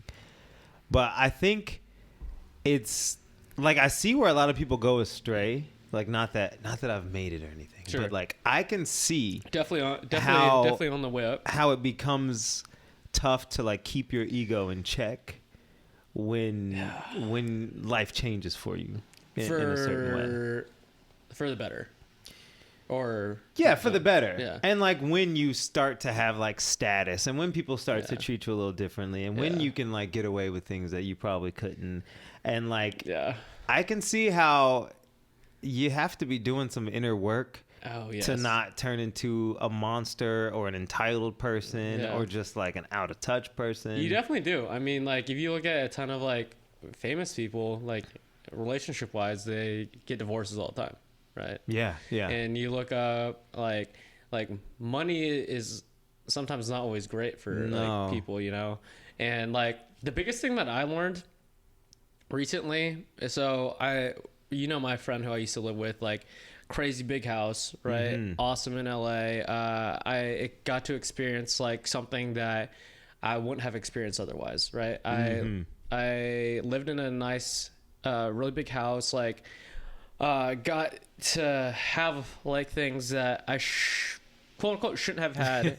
I didn't earn it, right? But it made me real, and I wasn't happy. And the biggest thing that I learned from that is, like, having nice things and having money that can get you nice things doesn't make you happy. Yeah. And a lot of people are like, when I make $100,000, when I make $200,000, when I make $1 million, I will be happy. Yeah. And the thing that I realized was, like, yo, you could be happy just being your needs taken care of, like having a car that works and drives you from A to B, like that.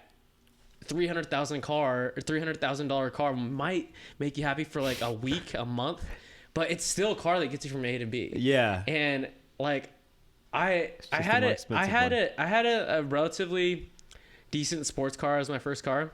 Nice. It was cool. It was a Mazda RX-8, nothing expensive. Okay. It felt cool though. I was like, oh, people are looking at me differently, like, stuff like that. And then I realized, like, I can't fit anything in here. I can't move anything here. Like, right? I was like, this sucks. And it's not until, like, you get to experience it that you realize it, which I'm blessed to have had those experiences. Nice. So I know. That's good. But there's so many people out there who they're like, oh, especially if you haven't had a taste of it or something, like, you feel like when this thing happens, like, everything's gonna change. And it's like, nah, it's you. It's like, it's you. It's just you. And you do have to have that inner work in you.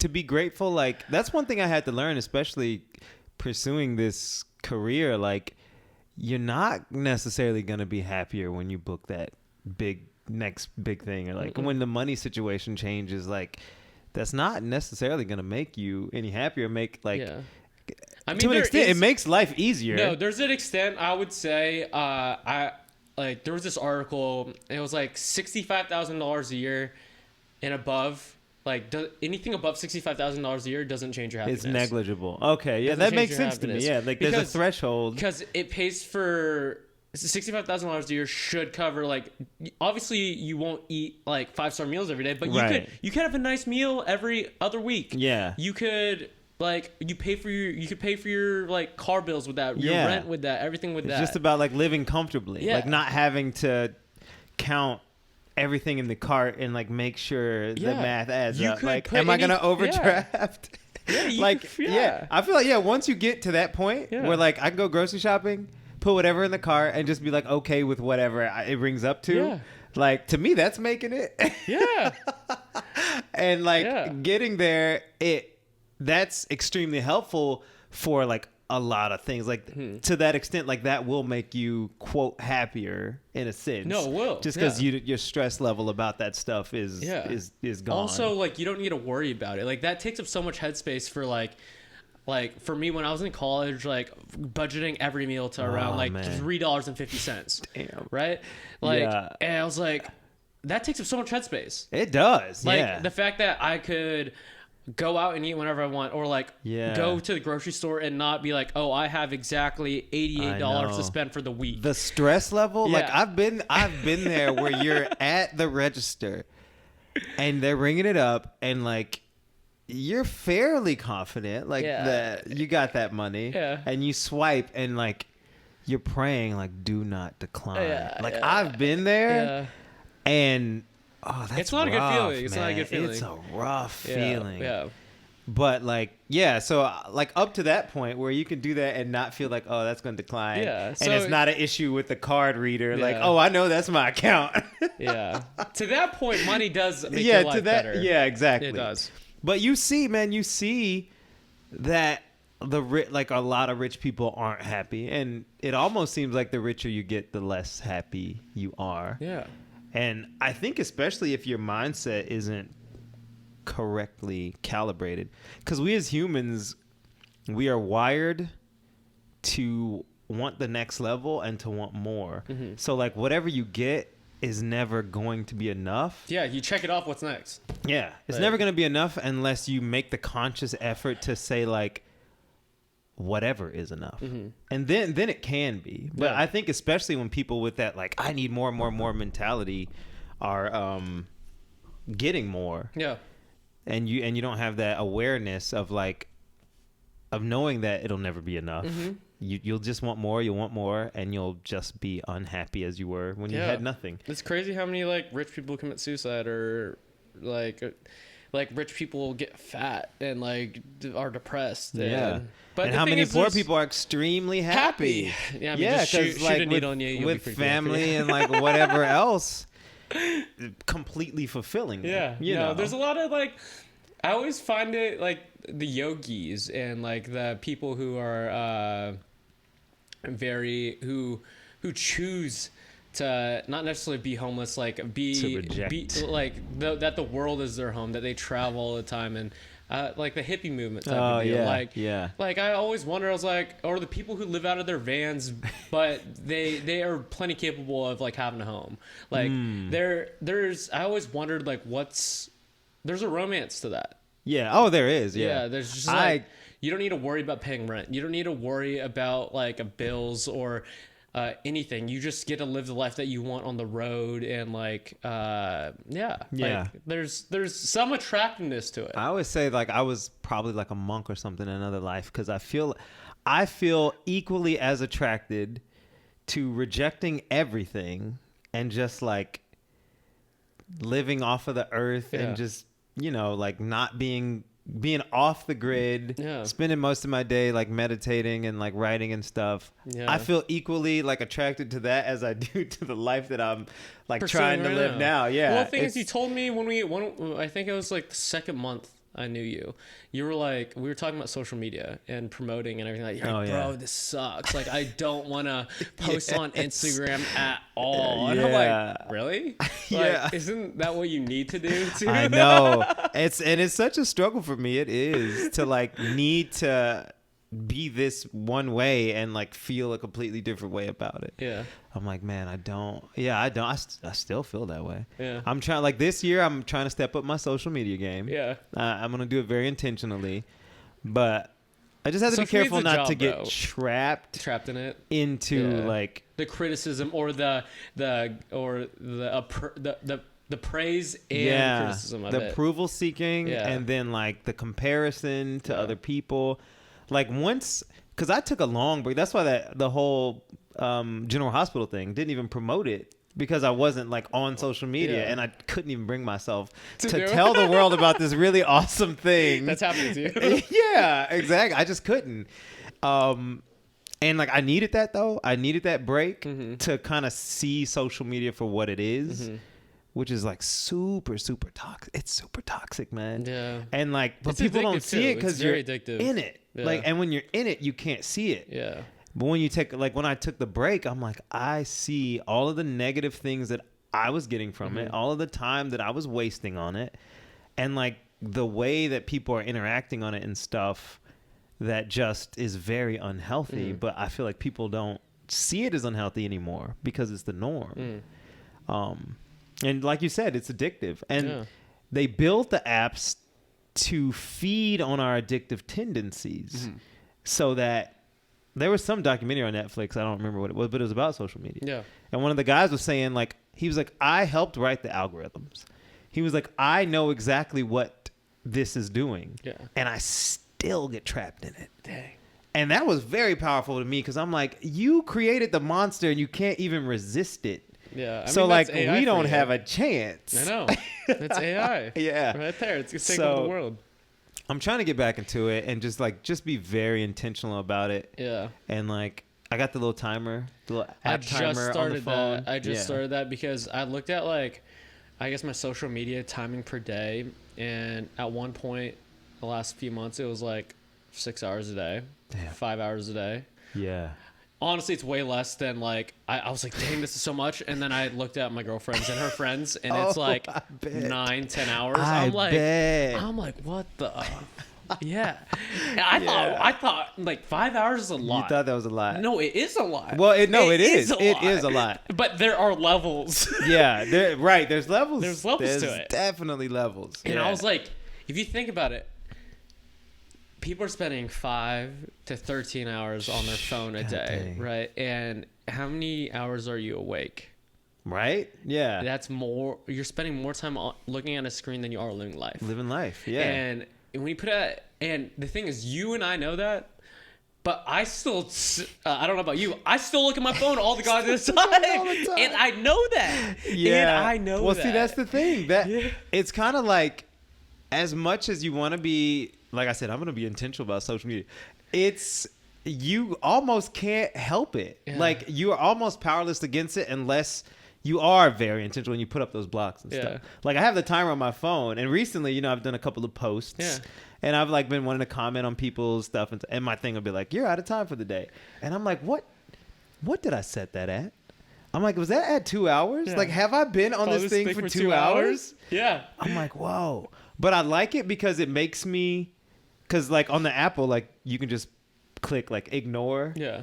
On the Android, you had to go to the settings and all this stuff. It was such a hassle. Yeah. But on the on the Apple, you can be like... We turned Ellis into an Apple user, folks. I just converted. You can be like, give me 15 more minutes. Yeah. Or, like, give me 1 more minute. Yeah. And I like that because it allows you to still be able to work if you're, like, doing something... Important. Quote, unquote. Yeah. But also, it makes you aware of, like... Okay, this is my third time pushing. Give me 15 more minutes. Yeah. I need this to be the last 15 minutes. And it gives you that interrupt. Yeah. Because what I see a lot of people do is just scroll. They just scroll. Yeah. It's like zombies, man. They just scroll. And scroll. Completely unaware of like what the world, what they're doing. They're just scrolling. And it's just... There is such few quality content. I don't know if I said that right on social media. Yeah. So they're and it's bullshit. Yeah. It's advertisements. It's like dances. Like it's fun stuff. Yeah. But at the end of the day, like, you are just being a mindless being. So at least if you get into that rut and you have the little app timer on there, it can interrupt that. Yeah. And you can choose, what was I doing? I'm not about to push, give me 15 more minutes. Because I'm done. I'm done doing the important quote stuff that I was doing on here. So whatever mine's at, I like it. I'm going to leave it for the year. And like one of my goals, or one of the implementations of my goals, is to like, to have timer integrity when it comes to that stuff. Yeah. Like when I'm done with my 2 hours for the day, if I'm doing something important, I can push, give me 15 more minutes. Yeah. But like when it's time for it to be done, if it's done, I'm done. Like the other day, my girlfriend was like, hey, I sent you something. Like I sent a message on Instagram and I was like, oh, I'm locked out of Instagram. Like, I was like, I can't go. She's like, look, I want you to look at. So like, you know, I had to go push, give me another minute. But it's good to look at it, see it grayed out, and be like, I can't. Yeah. I'm out. Sorry, I'm out of the game. I'm done for the day. I used all my credits today. Yeah.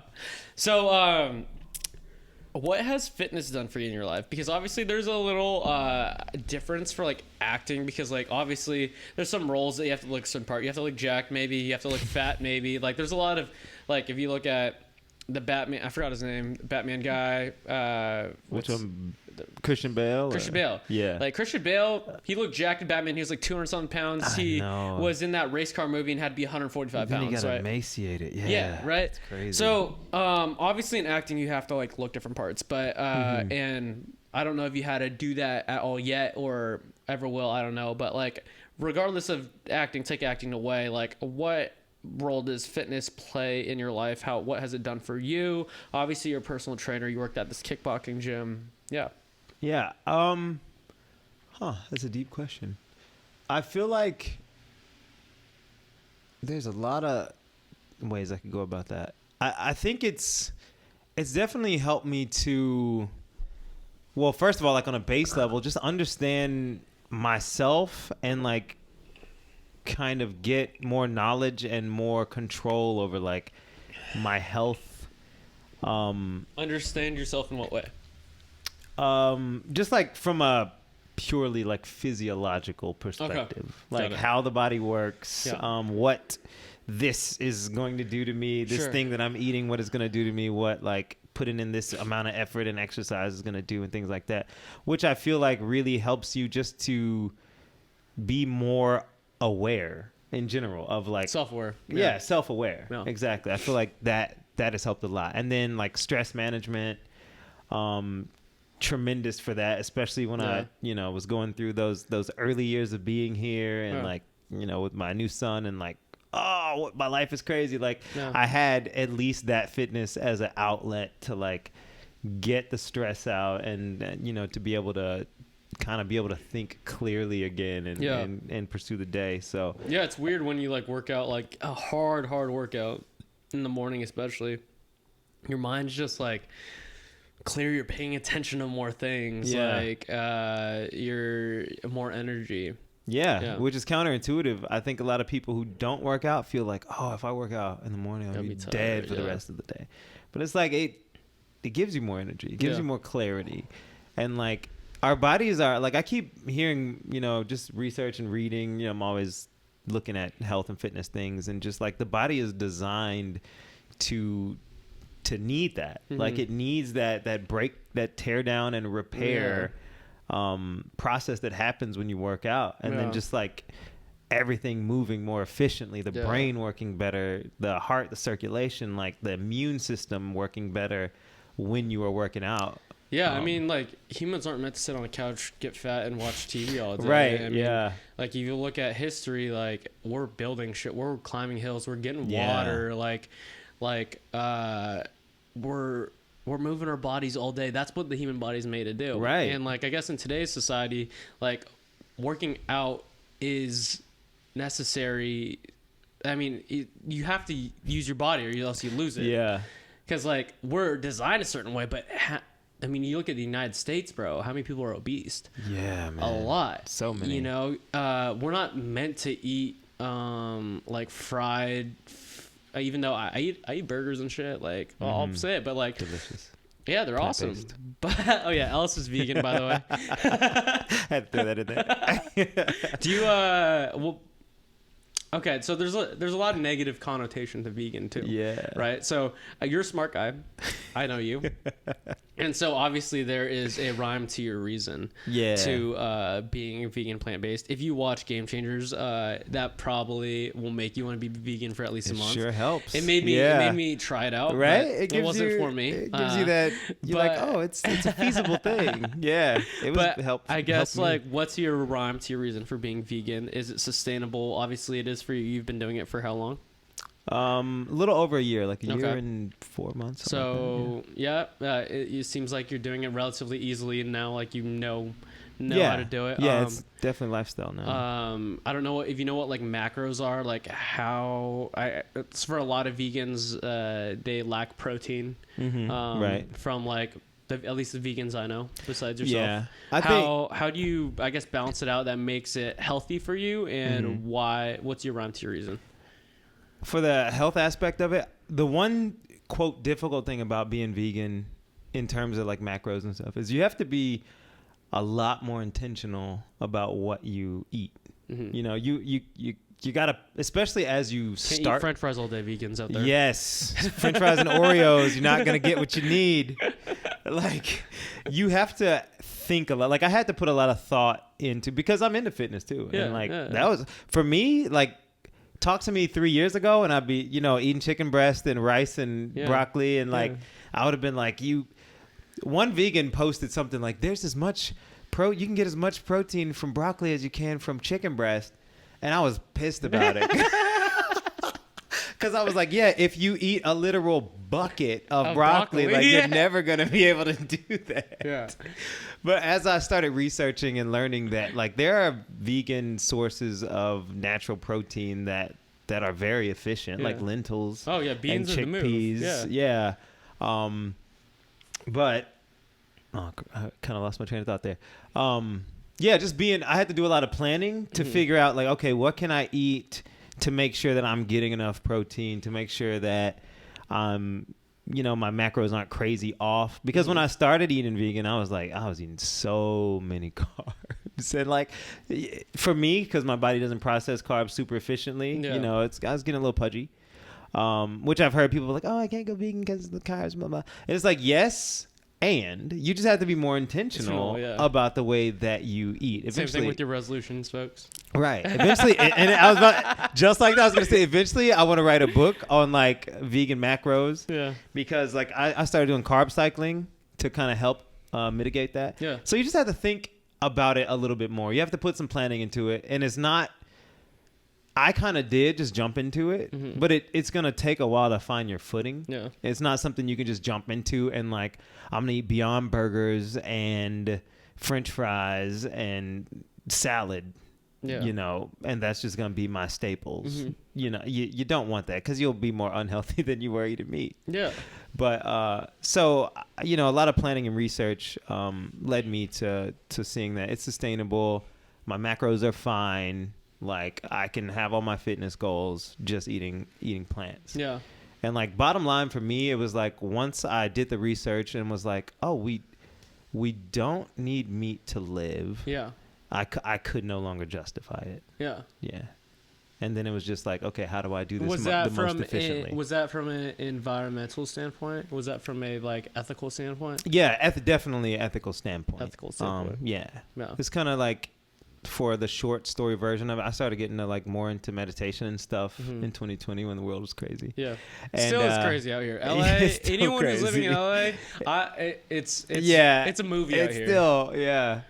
But I started looking at like yoga, not what we call yoga, the postural stuff, but like what yoga is traditionally, the meditative practice and stuff. And I was reading this book called the Yoga Sutras and the interpretation of it. The Yoga Sutras. Sutras? Okay. Yeah, it's kind of like the first text that like talked about the meditational aspects of yoga. But they were talking about like the yamas and niyamas, which are like the ethical kind of principles behind yoga. And one of them was nonviolence.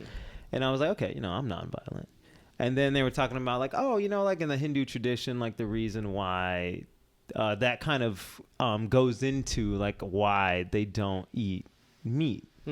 is because of the violence that is involved in killing, like taking that animal's life and things like that. And I was like, oh. Oh, was that in this yoga book? Yeah, this it was kind of in like sutras? the interpretation of it, because you know, there's somebody interpreting the sutras and kind of like breaking it down historically and stuff so you can really understand it. And so after that, I was like, oh, am I so nonviolent as I think I am? And then I started to really think about it and like how we, like, as a society are taught that animal life isn't precious and doesn't have meaning. And then we're also taught that in a very cognitively dissonant way. Like, a cow's life has no meaning, but a dog does. Like, don't kill a pig. I mean, you can kill a pig, but like not a cat. And logically, that makes zero sense. That's 0 sense.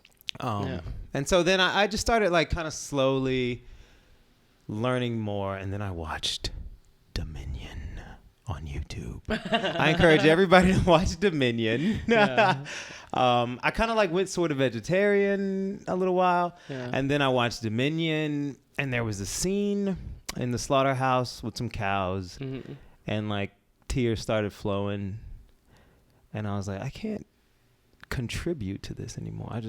I can't, like, and I felt it, even though most of like the world does. Just because a lot of people don't see the slaughtering, right, of like a ton of see, like, that's and it's the thing. so like off-putting. It's like, oh, you see this beautiful cut steak in a supermarket, right? And they wrap it up, and they wrap like, it up. It's so pretty. The marble of the fat's there, and then they put like a fucking like smiling cow as the mascot, and like well, and that's the thing too. It's so hidden from. I felt kind of deceived because I did, as a grown ass man, grown as hell.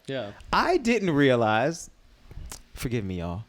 I didn't realize cows don't just give milk.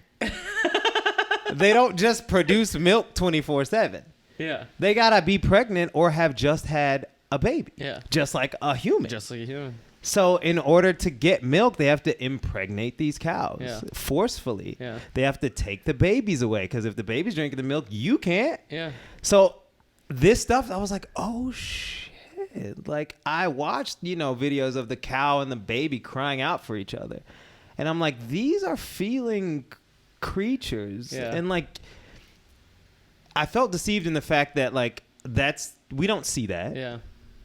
And so it's easy to just kind of ignore it. But what I've noticed with a lot of people is it's willful. And it was willful for me too, because I had a chance when I was in high school. My teacher was like, it was off hours, but she was showing this like PETA documentary, and I was like, I'm not gonna watch that. And at that moment, I knew if I watch this, I'm gonna be vegetarian.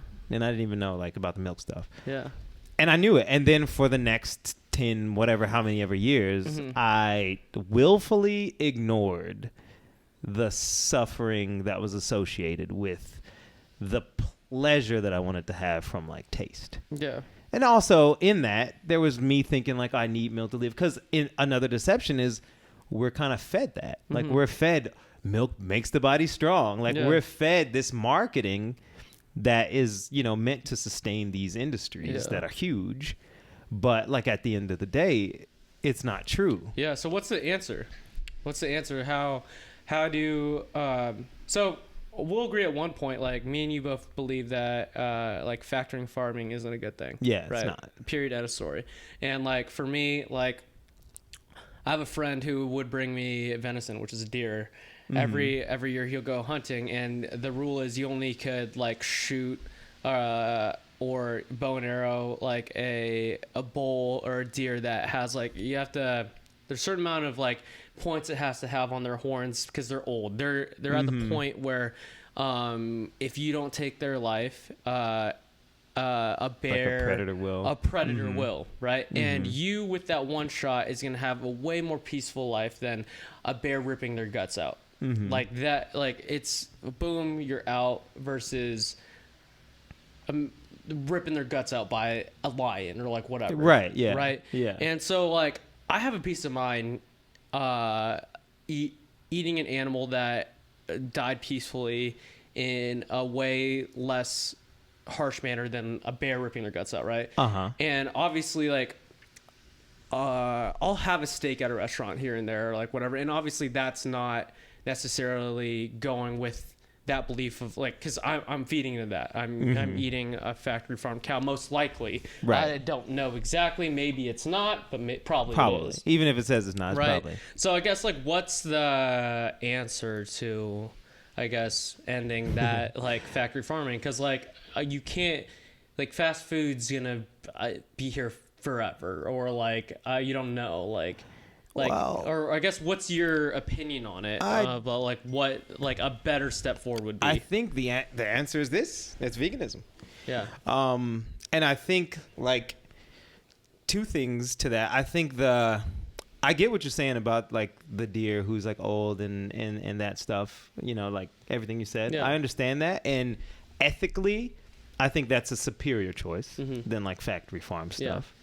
Yeah. I mean, I feel like we should let nature play out, you know, but we have that capacity to be a carnivore or to be an omnivore. So ethically, I think that's superior than factory farming for sure. Yeah. But like, I think what gets people in trouble is this idea that it's really a false choice in most cases. Like, I go to Whole Foods and they're like, oh, grass-fed, pasture-raised, all this stuff.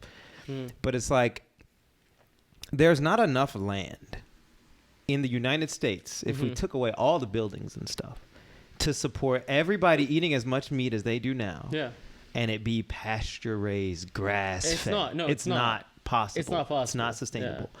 It's not possible for everybody to go hunt venison. And find an old deer that's about to be eaten. Yeah, right? You're right. And so the choice is veganism. Yeah. And I think the idea of like fast food will always be around and stuff.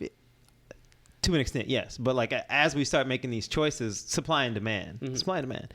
If there's a demand for the McPlant over the Big Mac, best believe factory farming will start to decrease and decrease and decrease. Just like oat milk now. I mean, like dairy farmers are scared because they're like, oat milk's killing all this oat milk, right? Yeah. Everyone's getting oat milk. Yeah. Nowadays. But what they do, and I think what a lot of people don't realize, who may be trying to make like a better choice, is like, yes, oat milk is like taking care of a lot of milk and like helping like that to diminish. Yeah.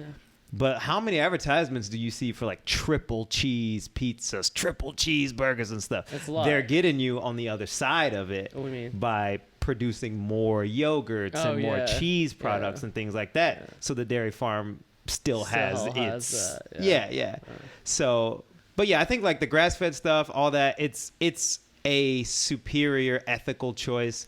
It is still unsustainable. It is. And if everyone decided to go grass-fed, they couldn't do it. We couldn't do it. And that's why they lie. Yeah. That's why they lie about like pasture-raised eggs and stuff. I mean, I don't know if you've seen it, but there's documentaries and stuff on YouTube and otherwise of like of the loopholes behind like saying like free-range chicken.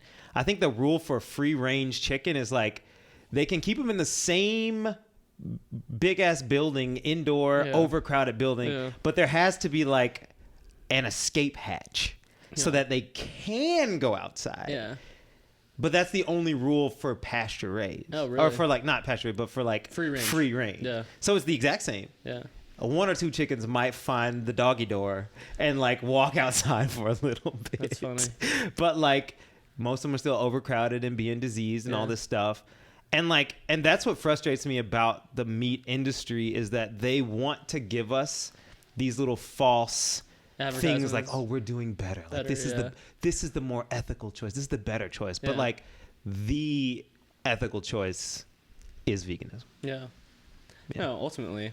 Yeah, ultimately. Like, I see a world where we're mostly vegan and like meat is an incredibly expensive like delicacy. Sure.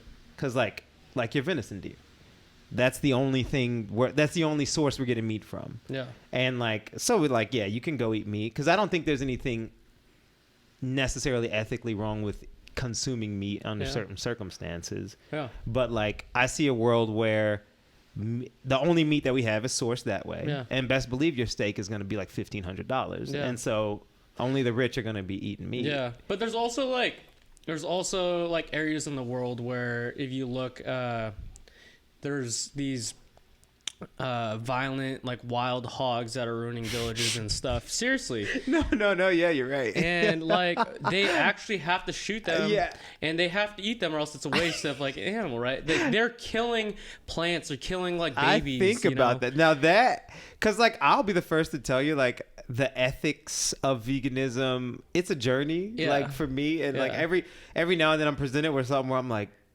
well, dang, like, what do you do? Like, you gotta kill that animal. They're killing kids. They're killing all your plants that you're trying right. to, I feel like for a certain amount of like self-sustainability, like there has to be that because that's nature. Yeah. Like it is nature. Lions kill gazelles, and like if you're trying to live and this animal is a danger, like you may have to defend yourself. Yeah. Just like, hell yeah, I'm not about to be eaten by an animal and not defend myself. Sure. But so like, in that sense, there are things where you have to, But the thing about the evil behind meat consumption in the way that we do it is like, there is no necessity. There's not a health necessity. Yeah. There's not a danger necessity. There's not a danger necessity. Yeah. There's no necessity. Yeah. But we just choose to kill billions of animals a year. Yeah. And like that's unconscionable, man. Yeah. And like just because it's societally accepted doesn't make it right. Like slavery was societally accepted. Doesn't and make seeing it right. humans as less than was And so like there's lots of ethical things to work out, but I think if we start with the base of like every life is precious, how can we preserve life? How can we just see life as life, like sentient life as life? Like there'll be people arguing me like plants can feel and all this stuff, and it's like that's a whole nother topic. But like sentient life. Yeah. What's sentient life? Like life that can feel and respond to pain. Yeah. Because like plants don't have central nervous systems. Yeah. But like you see the pigs squealing when they put them in those carbon dioxide chambers to knock them out. It's like if we just come from the base that that's not right, we can work out all the other stuff. Because people always want to argue vegans about like, oh, you're gonna plant this many plants and then you're gonna have this problem and like the avocado problem and all this stuff, and it's like we can work out all that other stuff, but like let's just come from the point that life is precious and we want to try to preserve it as best as possible. Yeah, and you also education behind it too, because like obviously we're having this conversation and like you're like giving me certain points that are very valid and are reasonable versus like a vegan who's like it's better for the world because it is. Like, you're sick, dude. Like, you just converted me right there on the spot. Like, no, like, I think education is like gonna be where it's at. That's true. Also, like science, like Impossible Meat. I don't know if it's necessarily great for you, but there's also like science is going in an area where like you could basically make meat in a lab, like cell-based meat, and it'll taste exactly like a cow, so like that's a and I'm all for it. Like I won't eat it, but like, is it ethically wrong? At this point I don't see anything ethically wrong with it. I don't know though. The thing is like, is cloning an Ellis in a lab ethically right? Yeah, like, but it won't. But it would just be the hunk of flesh. It wouldn't be like they clone a whole cow and then have to kill that cow. Yeah. It's like they can... Oh, yeah, the flesh. They can just make a lump of chicken breast like muscle material, and then you can have your chicken breast. And like, if you want that, go for it. Yeah. Yeah, I don't know. But, there's a fine line between... But if nothing was killed in the process, I'm like, hey, that's a step in the right direction. And if somehow that's ethically wrong, we can work on that. But like, let the cow... live. Yeah. The one that you took the cells from and you're making the steak in the lab, just let creatures live the lives that they're meant to. Like, cows can live, I think, up to like 20, 30 years. I didn't know that. The average age they're killed at I is also like didn't know 3? about the milk thing. I really thought about it. I was like, I probably knew that. Either, huh? Okay. I probably knew that. And then I was like, I definitely did not know that. You don't think about it, because they show us the picture of the smiling cow and the farmer's just milking it, and it's like, wait a minute, that cow just had a baby. Yeah. Where's the baby? Yeah. At the freaking veal plant getting slaughtered. Stop. Yeah. No, stop. You know, because the male, just like male chicks, they can't lay eggs. They grind them up immediately. They throw them into a grinder. Yeah. And like the baby cows, if it's not a male and it can't, you know, if it's a dairy farm and it can't help the dairy farm, where's it gonna go? Yeah. It's not living in the pasture somewhere. That thing is going straight to veal. Yeah. Yeah, and cows, like I was saying, cows can live up to 20, 30 years. Yeah. They get killed. Average age, I think, is like 3. That's fucked. That's not even, and like people who are like, oh, well, we let them live a good life and then we kill. Like, that's not a good life. Yeah. That's like, I don't know what cows are, like, in the long run, though. Like, I don't know what historically cows are for, because, like... No, I don't know, because like I feel like a cow would like die in the wild. Day one in the wild. Maybe. Well, no, because like think about like bison and stuff that roamed. Yeah, bison could fuck some shit up though. Yeah, it's not a cow can fuck some shit up, like a bull. Yeah, we're not talking about bulls. Well, I mean, even a cow will charge you think? a wolf or something and like discourage it. You think so? Yeah, I don't know. They're heavy. I really don't they're know. heavy, but like. I think there's a fair amount of that, because that's nature. Yeah. That's nature. But like at least let nature, like, because a cow is gonna die at some point doesn't give us the right to like kill it when we want to eat it, you know. Yeah. And like and some of this stuff we've genetically engineered to the point where, you know, like turkeys. Yeah. Why I don't know if there's breeds of wild turkey, but like the turkeys that we eat for food. If we stop eating them now, they'll immediately go extinct. Yeah. Yeah, we only keep it around for Thanksgiving, yeah? Yeah. They make them to be so big, like they've selectively bred. They can't even hold their heads up. Yeah. They can't even walk. Yeah. They're so fat. And like, so yeah, they'll go extinct. And like, as they should, because they're already extinct. Yeah. Like keeping them around to eat them does not justify like just letting nature play out in that case. Yeah. And some of the cows and stuff, you know, nature will play itself out, but that's like what nature does. But for us to like sit there and control it, and like, I understand that like we have to have a society, but like we are, and like, because people will get on vegans like, well, what are you gonna tell like people in tribes in Africa they shouldn't have cows? Or whatever. Like, no, if you need it. Yeah, you got to do what you got to do. Yeah, the thing is like they don't live in a society we live in. Yeah, so I like over here, from. you know, like we have evolved to the point where we can stop. Yeah, I feel you. So what are you most excited for in your life right now? Ooh,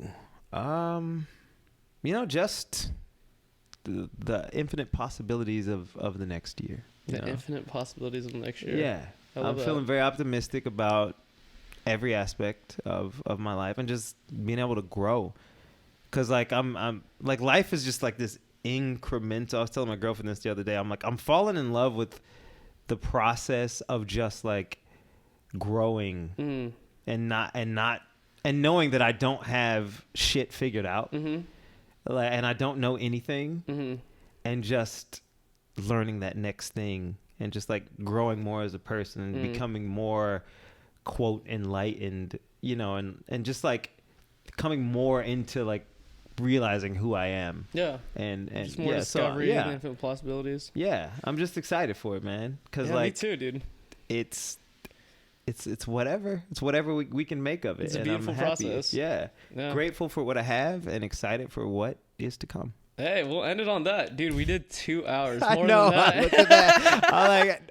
Hopefully people listen to all of this. No, this was dope, bro. I'll listen to it on my way to San Diego. All right, y'all. Ellis Fowler, baby. Have a good one.